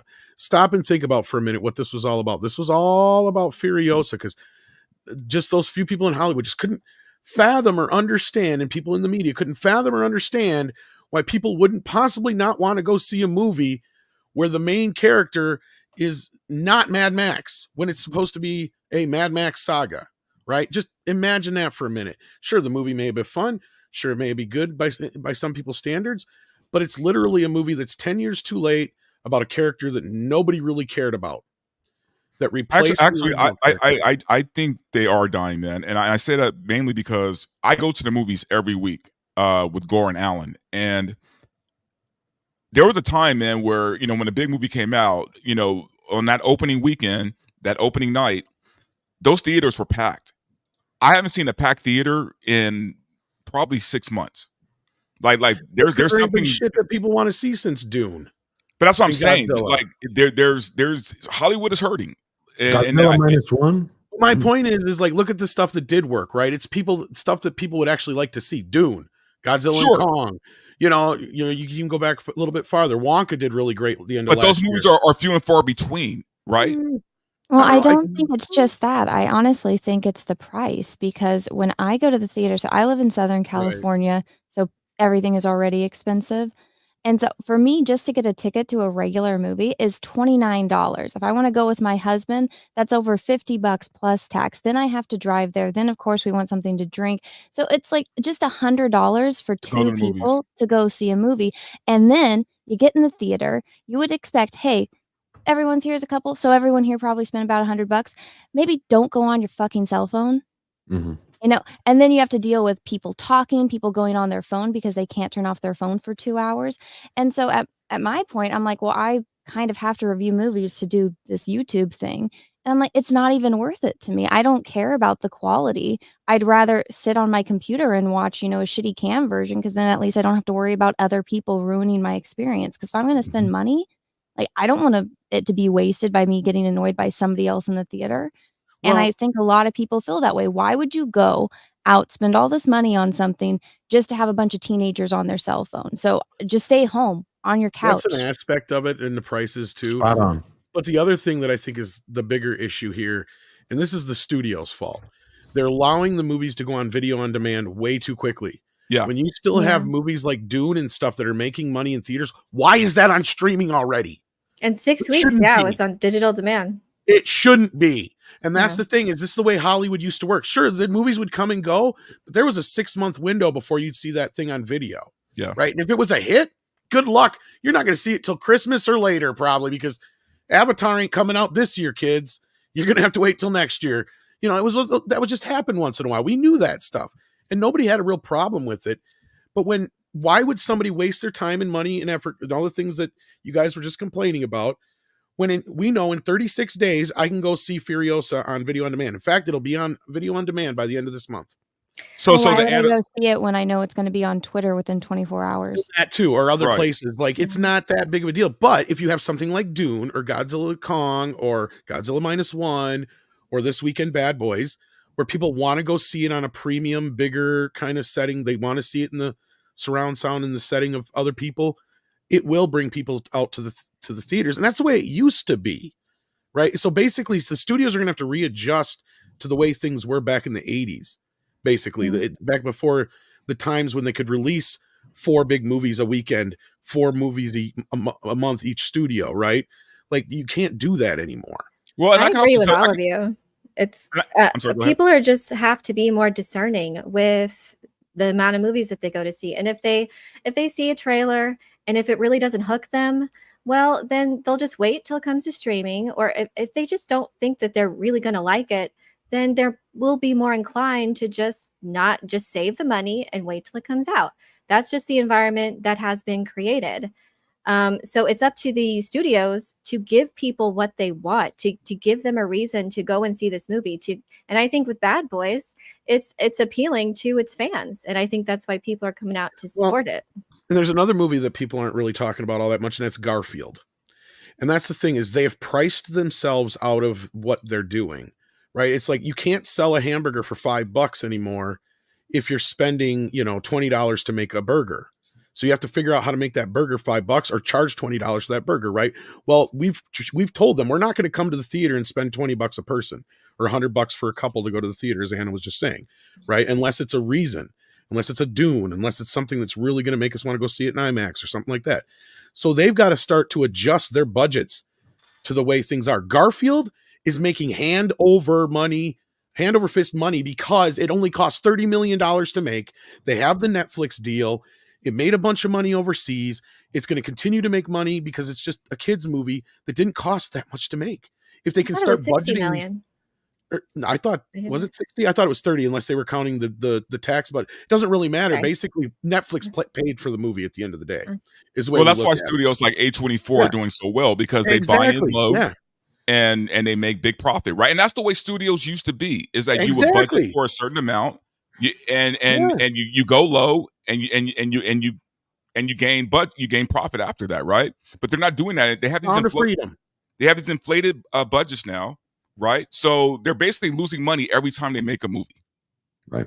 And Bad Boys was 100 million, right? So they made it back in their opening weekend. It's production Pretty budget. much. I mean, well, it'll take another week or two because, you know. Yeah. But they've made surpassed a huge hurdle already. That's keeping their another costs one that they're low. selling to Netflix. So, they already made some money back on that. So, yeah.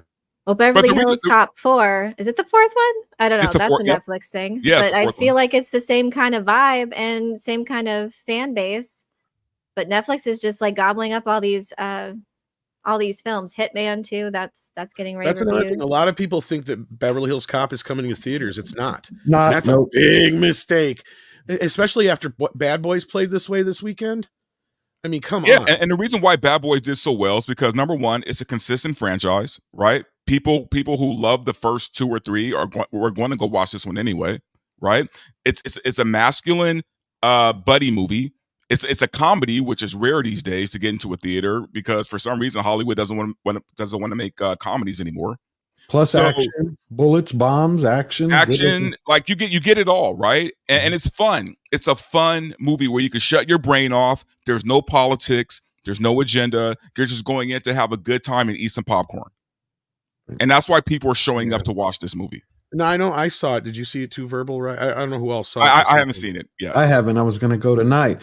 But I agree with everything I was saying. I think Star Wars Girl really teed it off perfectly because a few weeks ago I was sharing I went to the movie theater. I think it was to watch Fall Guy, and it cost me around $80. And people in the chat were like, "That's not possible," and it is. It's expensive. And I was looking for this clip while y'all were talking, and Tarantino actually explained it. I think it was 2 weeks ago. I've been saying this since the 80s when movie ticket prices, they were $5 forever in America. And then all of a sudden they started moving up to $6.50 and $7 and $7.25 and $7.50 and all this stuff. The key to what you're saying is this is a working man's art form. Yeah. It's not opera. No, it's not theater. It's not going to a big concert. It was the idea was that anybody could go and see a movie. That was one of the reasons why movies flourished in the 30s, and it's not anymore. No. We have priced them out until now. It's a deal. I think it's spot on. That people can't afford it, and we see it all the time. Like Fall Guy, Drinker was saying, like, why did Fall Guy fail? Well, Platoon, he's talked about that. I think you talked. No, Drinker was talking about why it failed because it was a good. He was wondering why it failed, and I saw it, and I was like, I thought it was just good popcorn fun, but people didn't know the franchise. But then we have here Bad Boys Ride or Die, and it's supposedly outperforming the last film, which is unusual. Yeah, I don't know if it has necessarily technically with inflation and all that business, but go ahead, Little Platoon. I'm sorry. Well, no, I mean, it's partly that you have to sort of look at, I guess, what the competition around it is as well. There simply isn't a huge amount to go and see at the cinema. It does have a built-in fan base. It has quite a core sort of demographic audience as well. All of these things help get bums on seats very quickly and quite reliably. And it sounds like it has the right profit estimations from the amount of money they were willing to spend on it. One of the reasons tickets get up in price is things cost more and more and more to make, and fewer people go to watch them because they tend to get worse and worse and worse and worse. Yep. Mad Max is a really good example of this. The original Mad Max is made on the budget of $100,000, earns $100 million, and someone somewhere thought, hey, how about we spend 1,000 times as much because then we'll make 1,000 times as much money. Lo and behold, there isn't that big an audience for the franchise to the extent Fury Road never made money, popular though it was with the fan base, and Furiosa was never going to make money because it was never going to be even as popular as the last one that lost money. So this drive to spend more and make it more and more of a marquee production to try and outdo your competitors in spectacle misses the point of the art form. People will go and watch a really good story and they'll watch characters they like and love, and you can actually do that with very little money to spend. And that was the lesson of the 70s. Because the studios tried to react to television by saying, well, we're gonna give the people what they can't get on television, which is widescreen Technicolor spectacle. And that worked for a while. Well, and nudity. Nudity. Always a good thing. What passed for nudity in the 60s. But yes, certainly more racier stuff and racier stuff, yeah. Edgier stuff. Nothing's too racy or edgy for any medium anymore, so that's off the table. And it didn't. At the end of the day, by the time the 70s came around, people got back to making art films and character and story-driven films because the days of the massive MGM Ben-Hur type production were over. Just people weren't interested. It wasn't working anymore. Well, and we also have to take into consideration, man, there is a generation gap, right? Like when we were younger, going to the movies was a weekly thing. It was something that we did because we didn't have the internet. We didn't have all the things the kids have now, right? So we would go to the theater every weekend because that was our way of socializing, of getting out. It was a low buy-in for like $3 or $4. So we went to the movies all the time. Like this younger generation doesn't really do that, right? Movies aren't their thing. I was on a show last night with DA, Derek Anderson, and one of the guests had his son on who's like 16. And he said he goes to 3 movies a year, right? The rest of his time is spent on Twitch and YouTube.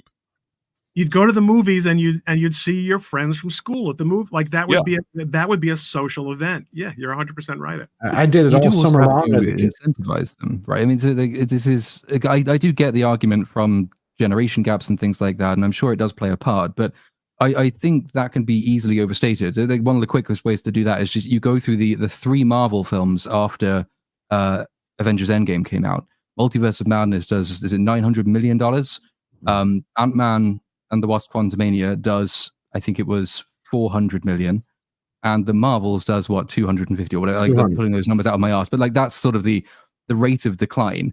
And that's in the space of basically a year, 2 at most. That's not enough time for a generational gap to explain why people aren't going to the cinema. But we can't put the MCU in this. Like the MCU was a phenomenon. It was like an event, right? So, like going to see Avengers, that was like it was an event. It wasn't just a different time.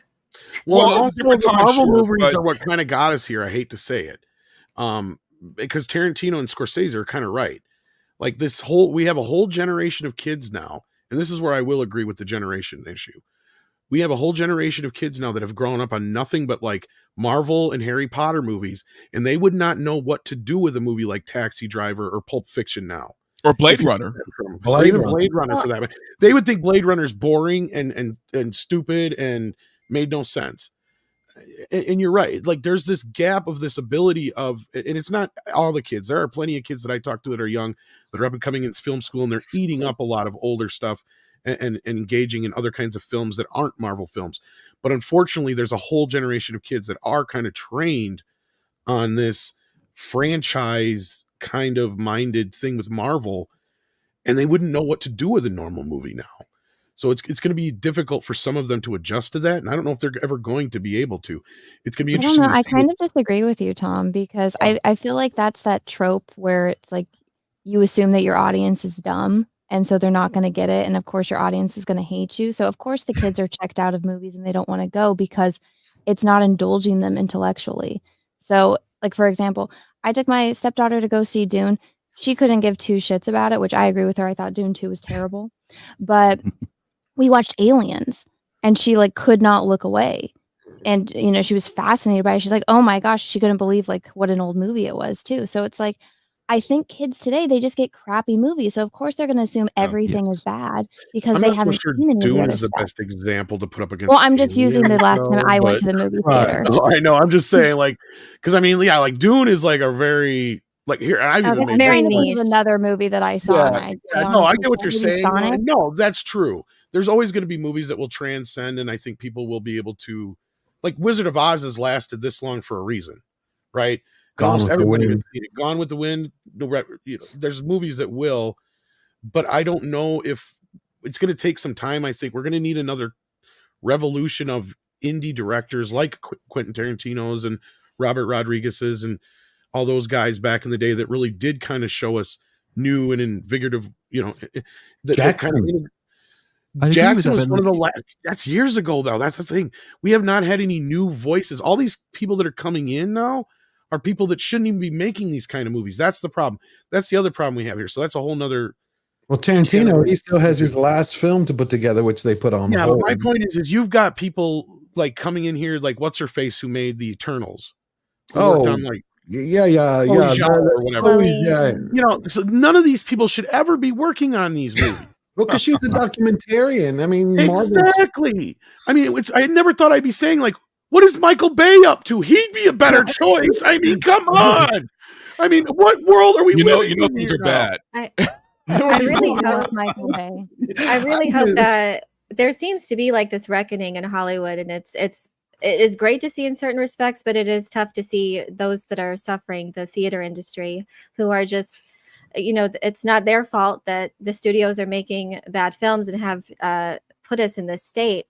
But, you know, I feel like you can't take it for granted that you have to create a quality film, and you have to make it for an audience that you expect to show up. So to pay the money and to make an event out of it, but you can't just assume that people are going to go see it just because you're making it or just because it's a familiar IP. So I hope that this is the reckoning that regardless if it's an indie film or if it's a huge tentpole movie, you have to make it to please the masses. Like, you have to know your fan base, and you need to create something good for them. You need to create a memorable experience at the theaters that they're going to support. And I feel like we're just in this time where studios do not care. They don't care about fans, and they don't care about general audiences, just telling a decent story. But I do feel like there's a shift going on, because I just read a piece that the New York Times did, and I couldn't believe it. But they were praising YouTuber Jenny Nichols' review of the documentary style of her experience at the Star Wars Hotel. And they were just commenting about how this disconnect is between studios and fans. It was very flattering to fans and consumers, while also calling out the corporate greed of Disney. I have to read this article. Yeah. No, but Tom, everything y'all are saying is like Michael Bay. Where is The Rock? I mean, everybody remember The Rock? Oh yeah. No, and what I was getting is that I will agree with Anna in that respect, that like the problem you have now is the wrong people are making the wrong movies, right? Like that's the bigger problem we have here. Well, I think Bad the Boys people in Hollywood are just idiots. Like that too. They wouldn't even know how to make a good movie, and that's the sad part of it. There are some out there. You have the problem of, like we were talking about before, like people like Leslie Headland and a few of these other people. Another example is that guy who's working on Doctor Who now. Help me out with his name. Russell T. Davies. Russell T. Davies. See, some of these people, I think, they are talented. But what happens is, as soon as you let the reins off them, as soon as you take the leash off, that's when they start injecting their personal bullshit, and it becomes this other thing. But he didn't do that for years, Tom. I mean, I know. Well, that's because they wouldn't let him. That was my point. Like, they wouldn't let him gay it up that much. But you know, it's the same time. You have none of these people that are doing the jobs they should be doing. You got movies that are being made that nobody asked for, and that's a problem. So yeah, kids and adults alike are going to turn away. Bad Boys 4, on the other hand, you got the two directors there. I forget their name, Bilal, and I forgot the other guy's name. But you know, these are the Batwoman or Batgirl directors and stuff like that. But they also made the last Bad Boys film, and that was their big claim to fame. And now they're back with this one. And look, at this point, these guys are doing what I was talking about. They're bringing what we love about the Bad Boys films and what Michael Bay brought to the franchise, but they're not bringing over a lot of the crap we didn't like, and they're adding their own new spin to it, right? And some of the stuff that they're doing with camera work and trying to do new things is really innovative. And I think that's the kind of thing that people are gravitating towards. I'm seeing a lot of kids that loved this movie. Not people my age so much, but because a lot of people my age, I think, are avoiding the movie over the stupid Will Smith slap. I think less people care about that. Nobody cares. You know what? I talked to Tom about this real quick before we wrap this segment up. Tom and I were talking about this before the show, and I had said, I'm going to go see Bad Boys, and I was shocked that it's doing so well. He's like, well, yeah, well, what about the slap thing? I asked half the people I know. I had called them up the other night. Are y'all going to go see this? They're like, we already saw it. I'm like, didn't you tell me 2 years ago there's no way you're going to see a Will Smith film again after what he did to Chris Rock? They're like, what did he do? I was like, okay, goldfish brains. They're like, he did something? I'm like, don't you remember that? It might also be people want to support him, give him some money so he can divorce her. Yeah. Well, that's the funny thing about this, right? Like, and that's kind of the conversation I had with somebody else. I'm like, really, nobody really. Will Smith is one of those actors who could make a comeback, and this might be his first step on the way.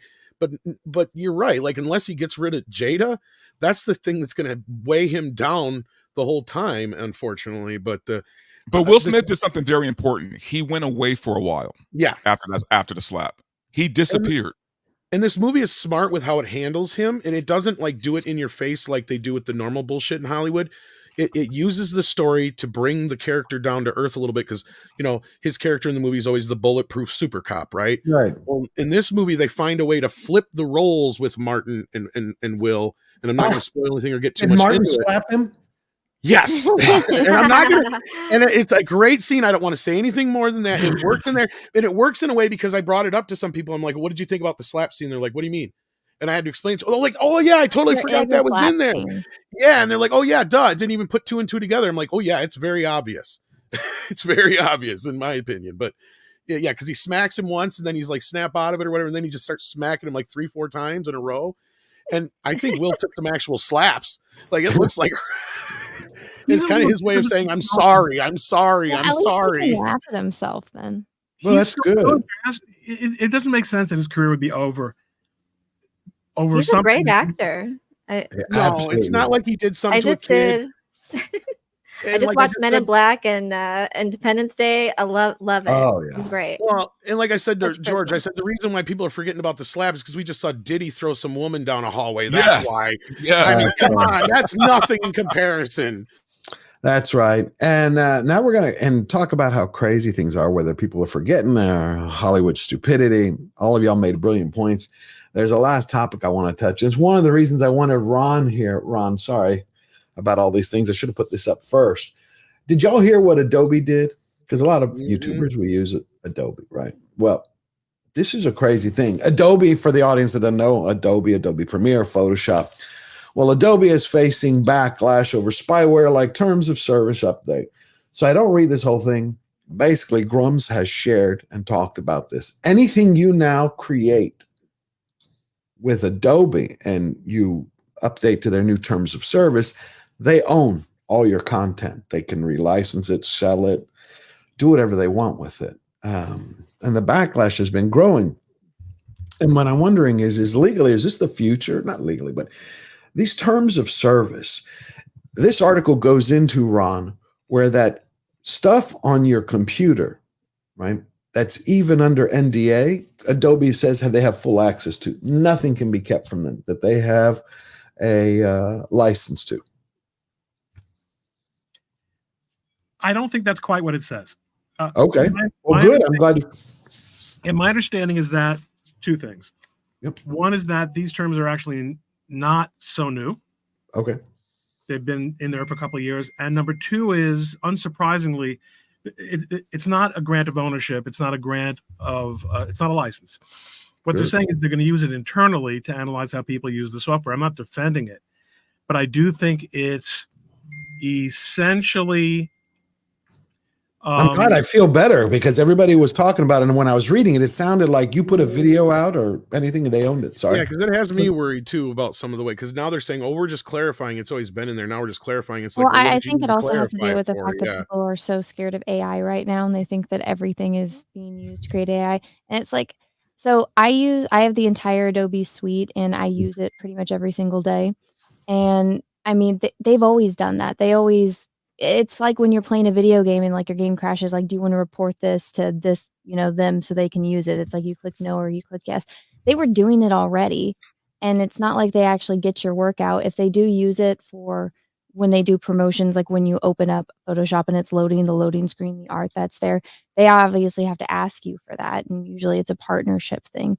But they've been doing this forever. It's nothing new. I think just the way that they went about wording it kind of got people in an uproar, because I think they are implementing an AI thing. So Adobe has their AI system, which is all like free to use. So it's not stealing people's copyright, which other AI programs use. They have this thing called Firefly, and you can go in. It sucks. It's terrible, but you can go and do your create AI images and all of that. And that's the safest way, or I guess I don't really see any way to use a program to use these cloud-based programs without an expectation that the company is going to have access to the images. I mean, well, if I may, real quick, it's not the access that I think is the people that people have a problem with. The problem with is as Anna was just saying, the way it's worded is now that they've quote unquote clarified what it means, they say they can alter things without. They say that they can like limit your access if you're doing bad things on there. Yeah, and there's other things in there that are making people go, well, hold up, and who's the arbiter of deciding? Yeah, that's gonna be an issue. And that comes down to there's a lot of other programs out there. You don't have to use Adobe. It's just really convenient. That's the one that everyone knows. You can go use Clip Studio. You can use Procreate. It's going to turn out to be it's going to turn out to be something. It's just another thing that we have to keep an eye on. Let's face it. If I told you that somebody was doing child pornography or animal cruelty using Adobe, and that they were aware of it, so one way or another. Yeah, but see those things are already illegal. See, that's the thing. Things are already illegal. Not in the form that they're trying to use it though. So one of the points for this process is that because Adobe is moving more into say AI image generation and things like that. If you're using the new tools that they are giving you by using a lot of the data to train their models, and then you're using that new tool to create a kind of image or an altered video, you might be manipulating the footage of a real person and putting them in situations they never were in. There are all kinds of new expanded uses given AI's increasing implementation in Adobe that create new, I would imagine, legal challenges for the company, which it has to have some way of being able to say, we cannot allow you to use AI to completely misrepresent another person, for example.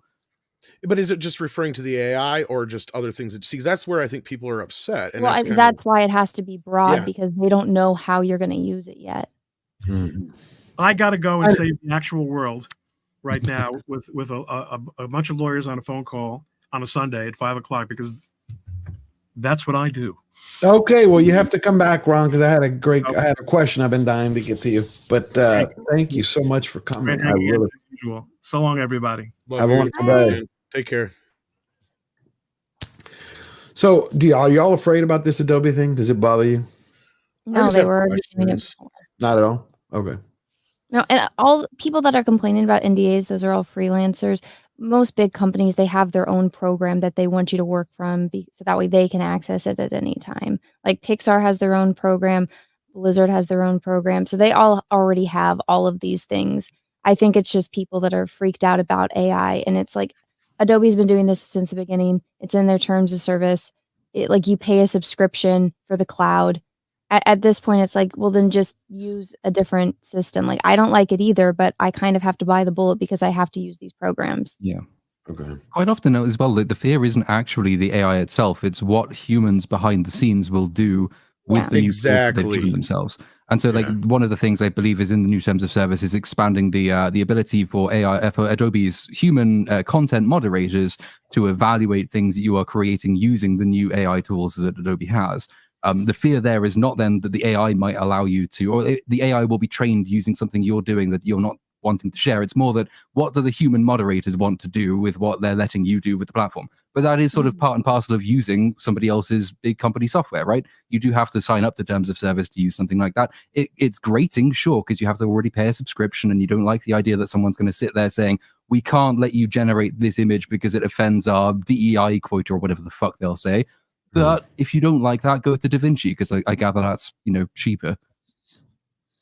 I think you're right. And I wanted just to tell you from earlier when you were saying you pulled those numbers out of your ass about Marvels. By the way, you're almost spot on. Out of my ass. You were almost spot on. I had looked it up while you were talking. It was 206 million was the worldwide gross for Marvels. I overestimated, and I thought I was underplaying it. And 955 for Multiverse of Madness. So but you were around the area. And before we wrap up, I wanted to show everybody. I really appreciate y'all coming. I mean, this phenomenal panel. I wanted to show everybody who doesn't know what it used to be like since we had started with Star Wars. The lines that people used to wait for. I mean, when I was growing up, this arrived at the Cinerama on University Avenue shortly after noon on Tuesday. By 9 at night, the line encompassed several dozen people.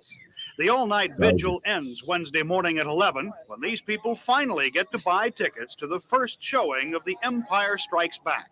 Do you think this is going to be as big as Star Wars? Bigger. And yet a lot of the critics are panning it. Well, what do they know? You're going to be missing any classes by being out here? Yes. That doesn't bother you? No. The Empire is worth it, huh? Right. What are you expecting from this one that Star Wars didn't give you? Build on the characterizations, hopefully. What time is the final? 10:30. They don't start selling tickets till 11. He's here. He's my. Sure. We'll have more in the morning.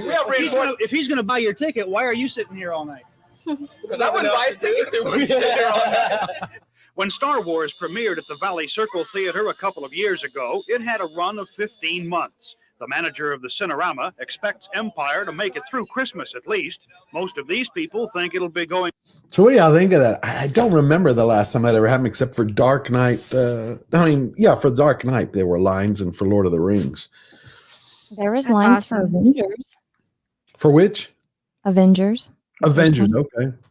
I missed those. I don't know. You could reserve your seating. I don't know when that came on the scene, but Well, once that wasn't that until way happened, later. yeah, once that happened, then yeah. But I do remember being in line and for some movies. But Yeah, but there are no movies that have 15-month runs anymore in the theaters, are there? There haven't been for years. Because I remember Star Wars was around forever, and then Empire, like it was in the theater. that's just awesome, though. That just speaks to fans' devotion, and it amazes me that studios just don't want to give the fans what they want. They are so ready to just immerse into another world, and they just want that. They just want that devotion reciprocated. We just want you to just give us what we want, and we will be there. We will go that far. We will buy everything. We will wait in line if we had to. If you gave us something that you wanted, that you made with care, and that you wanted, you knew the fans would like. Man, that makes me sad but fans like that exist today. I just wish the studios would just have that same care and devotion to their potential audience and fan base.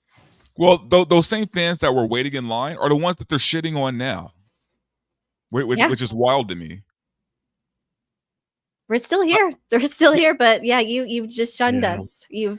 For now they're here. I don't think they're going to be here very long. Honestly, I've already lost my love for Star Wars. And it hurts to even say that, but I've gotten rid of a lot of Star Wars stuff because I don't care anymore, man. Between the movies, between Mark Hamill saying dumb shit all the time on Twitter, I just don't care anymore. Like I lost my love for it. Is dead for as long as they want it to be dead, and I feel like they do not care anymore about pleasing the fans or delivering a quality Star Wars experience. They don't care, and it will be dead for as long as they don't care.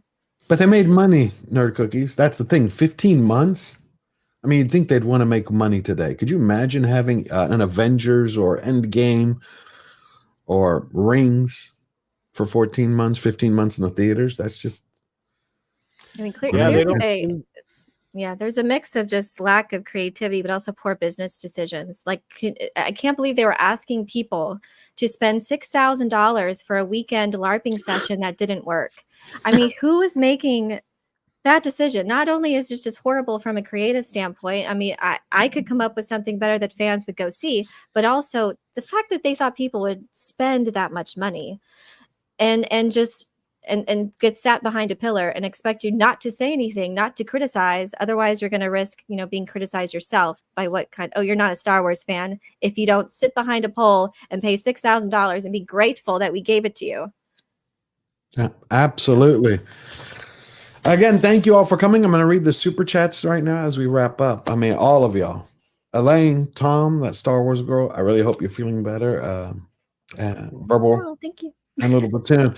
I'll read these real quick and then we'll go around so everybody can know where to find you. Arrakis Central for $5. Shout out to Nerd Cookies, my hero. Thank you. There she is. She's amazing. We got Andrew Honeycutt for $5. I like Little Platoon's take on current issues. So do I. Perhaps we're not as divided as modern media would have us believe. Controversies make money. There you go. Little Platoon is the man. Abstract JWL for $5. More Platoon. Just finished your Fail Light Episode 1 video. Love you. No homo. That was not what it stood for, but yes. You Okay. can't say the thing it actually stood for. I had called Acolyte Acolyte. Is that what you were trying to? Was that okay? Along The those Jackals lines. yeah, I got it. The Jackals of Terror Argentum became a YouTube member. Thank you and welcome aboard, Jackal. We got Olaf for another €2. The Assassin Sicknot, probably one of Twins' moms. Sithnot. Okay, got it. I'm not reading well today. The Assassin Sithnot. Andrew Honeycutt for another $5. I don't think the writers are aware of the messaging they are portraying. I think they're aware. In an attempt to compensate for their own issues, they are doing harm. Even though I sometimes think that a lot of the woke content is just camouflage for people who are absolutely retarded window lickers. The Jackals of Terra Argentum for $10. If they wanted to be critical of the Jedi Order, they set the show during the New Sith Wars when the Jedi took over the Republic and spent 1,000 years as theocratical tyrants. But nope, we got this. I didn't know about that. I'd like to know what book that's in. I'd love to read that. Anna, do you know when that was? Is that in a particular book? I'm sorry, I was not paying attention. Oh, they were talking about the Sith Wars and that the Jedi were. Oh yeah, read the Darth Bane trilogy and then go from there. Oh, okay, because they're saying the Jedi came across as theocratical tyrants. Yeah, so there used to be a bunch of Jedi and a bunch of Sith, and then Darth Bane changed that, and that's kind of like the starting point because Darth Bane gets rid of all the Sith and creates the rule for 2. And so because there's not this like just abundance of Sith, the Jedi have an easier time taking over. So that's kind of the starting point. Cool. So just start there and go on. But the first book is great. The second and third books were very rushed. So just take it with a grain of salt. Okay. I'm going to take a look at that. Thank you. Andrew Honeycutt for $10. Movies, books, and comics are akin to the mythology of old in that they represent the best and worst of humanity. Everyone has the right to agree or disagree, and that's what makes art. We're all human. We are, except Kathleen Kennedy. I think she's a living, walking, talking embodiment of a strap-on for Star Wars fans. But that's just me. Syndak for $5. Hollywood's agenda over storytelling has turned entertainment into propaganda. It has turned into a failed business model. Bankruptcy is the only answer. Amen. We need something new to replace Hollywood. Old Man Rising for $5 to Ryan. Well, he's not here. I apologize. I'll get him this message. I formally apologize. I didn't see Dave Filoni as a crime against Lucas sooner than I did. Filoni, Judas, Lucas. Ryan was right. Yeah, I will say this, and Ryan probably hated it. I liked Clone Wars from Filoni in the beginning. Mm-hmm. Yeah, I tried warning people for years too. Though I hated everything he's done since then. I really thought he was going to save it. I was completely wrong. 2D Clone Wars for the win. Jay Fraser 360 for £5. George, I recommend these 3 channels as possible future guests for Slayer Nation. Star Wars discussions, Mr. Grizzy, the Renaissance Nerd, and Dermy Wormy. I will write them down. Thank you. I'll go check them out. Appreciate that. Mexican Iron Man for $5. This panel is the true embodiment of intelligence and real diversity as a diverse set of opinions. Bravo to all of you. This show is great. Well, thank you to our intrepid, wonderful producer who's not a YouTuber. Anvek for $2. Just going to compare Adobe to D&D OGL. Oh, a bad deal. I still worry about Adobe. Thank you, Anvek. And that should be it. ActionCom for $2. Who saw Red Letter Media's theater video? I did. Seen it. Okay, how was it? It was really good. Although I do feel that they kind of missed some points. You know, I feel like they had a certain narrative, I guess, or theme. And I feel like there were other factors as far as the downfall of the theater industry that could have been a part of the conversation. But very well done in every other respect. It's a Red Letter Media, quality. So wonderful. I'm gonna go check it out. Very intriguing. I don't know. I didn't like it so much. I quit watching it, not just because we got thrown under the bus right away, but right.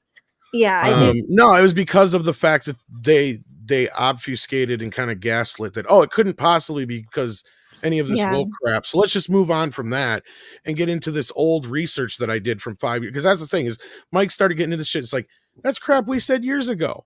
So to me, it really kind of rubbed me the wrong way from the start. I mean, I like them and all, but I feel like they've kind of been out of touch a little bit lately with some of this stuff, and they don't want to admit some of the obvious things that are out there, just because then they would be getting themselves into this culture war or whatever they see it, basically doing what they threw us under the bus for in the beginning of the video. Yeah, they're usually so well researched, and that was kind of sad to see some of the thumbnails in there that really were not a part of the point that they were trying to make, because there were very positive reviews of Furiosa in there, and it wasn't a part of the initial conversation when it was about Furiosa. But the rest of the video is interesting.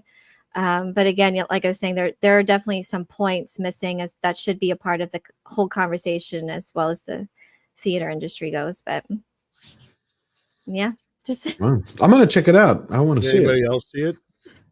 Platoon, Anna. No, I can't stand red letter media. Gotcha. Verbal the same. Yeah, I haven't seen it yet either. I actually do like them, but I just haven't seen it. Okay. Well, I'm gonna check it out. And I think we have the last one, Steel Leg of History for $2. Be blessed, everyone. Thanks to whoever subbed. Remember, go check out Steel Leg of History and all these amazing people on the panel. So what do y'all say over and under before we get going for Acolyte? Is there going to be a season 2? Even for those who haven't seen it. Because they're saying they want 3 seasons. And I prayed about really? it. Well, I already said I'm tapping out after episode 3. I just need to see how bad it is. Well, that's episode 4. I'm morbidly curious about how bad it is. Because I would have tapped out already, but I just need to see this. 3 is where it really kills 90% of it. 4 is where it finishes it. What I've heard, because I've seen 3. But 4, according to Alan Ng, is where the pronouns come in. Like they did in the Tales of Empire, the animated series. And I don't understand how they could justify it. This season alone is $180 million or 8 half-an-hour-long episodes, which almost no one is watching, and no one will be watching by the end, except because they are morbidly curious as to how bad it is. There is no way, but if they renew that and spend an equivalent amount of money on a season 2 and 3, there's no artistic justification for it, and there's no actual profit motive for it, so there must be something else going on. I can't imagine what that might be, but, you know. It's the message. It can't be anything else. It's like Rings of Power. How do you make a season 2? I mean, even though they have a contract for 5 seasons, off the back that they lost 63% of their audience in the first one. I mean, it just doesn't work. Thank you again for everyone for coming. We'll start with Tom. Tom, let everybody know where they can find you so they can subscribe. Midnight's Edge After Dark. I have another channel called Lost Classics if you're into goofy songs and such. Otherwise, yeah, those are the 2 main places to find me. And thanks for having me. I'm glad I got to hang out with people. It's been a long time since I got to talk to Elaine. So, yeah. It's awesome. Elaine, you're up. Nerd Cookies, thank you for being here. You know the devil. Yeah, thanks for having me. It was great chatting with all of you and in the chat as well. Great to hear your thoughts. But yeah, you could find me here on YouTube at Nerd Cookies. I cover sci-fi and fantasy news and lore, cover a kind of array of topics. So hopefully you'll find something you like. You can also find me at Twitter, at Twitter, X or whatever, at Nerd Cookies. And yeah, thank you. Thanks for having me. It was fun. Oh, it was a blast. Verbal. Yeah. Again, thanks for having me on. You can find me at Verbal Riot on YouTube, Rumble, and X. And I always put the disclaimer out: if you have a very thin skin or if you need trigger warnings, I'm probably not the guy to follow. Your feelings might get hurt a little bit, but other than that, if you just want to be entertained, by all means, follow. Absolutely, you're gonna love his takes. Spice to the max. Thank you, Verbal. And I really appreciate you coming. I know you were telling me how you felt. So my turn. Hi, everyone. I'm That Star Wars Girl. You can find me on YouTube, Twitter, Twitch, Instagram, all under That Star Wars Girl. I've been kind of MIA lately because I've been very, very ill because I'm growing a human. And yes, congratulations on that Star Wars baby, by the way. It's first time. That Star Wars baby. Supposedly, this little shit is going to stop making me feel like crap soon. I guess like when you enter the 2nd trimester is when all the puking and you're going to get all the weird cravings. So in other words, you're going to start eating normal food. Yeah, so I'm going to finally have an appetite, which will be nice. So I might be back to making content soon, but I've just been kind of dying in bed the last couple of months. I've been MIA, but I will be getting back to doing things hopefully soon. They're like, you're either going to get better or it's going to get worse. And I was like, oh God. So, yeah, Fingers Thank you crossed for inviting you. me. Yeah. Oh, thank you so much for showing up. Appreciate it. And we got Platoon. Well, everybody, we got Platoon. My sister is actually in the same position at the moment. She is puking everywhere and not having fun. So my sympathies, but also congratulations. Thank you. Yeah, no, Little Platoon is on YouTube. Lost Chord is the second channel. There's an Acolyte video out at the moment. It's a short one from me, and that it is only 3 times longer than the episode it's covering. So go watch that. Please go sign up to all of them. Congratulations to Anna for pretty soon having that Star Wars baby. Thank you for being here. Elaine, Verbal, Little Platoon, Tom. Typically, we had started doing an after show, but y'all know I was in an accident, so my back still isn't going to do it. Next week, we're going to start it back up with the after show. Other than that, I wish you all a wonderful week. You're the most amazing chat. We got the king of moderators. Thank him for Eric K., Lord Thoth, Fletcher Williams, and our amazing producer, Mexican Iron Man. Till next week, you know, if you want to win every battle and stay true to yourself, all you have to do is to remember that we never bow down, we never bend the knee, always forward.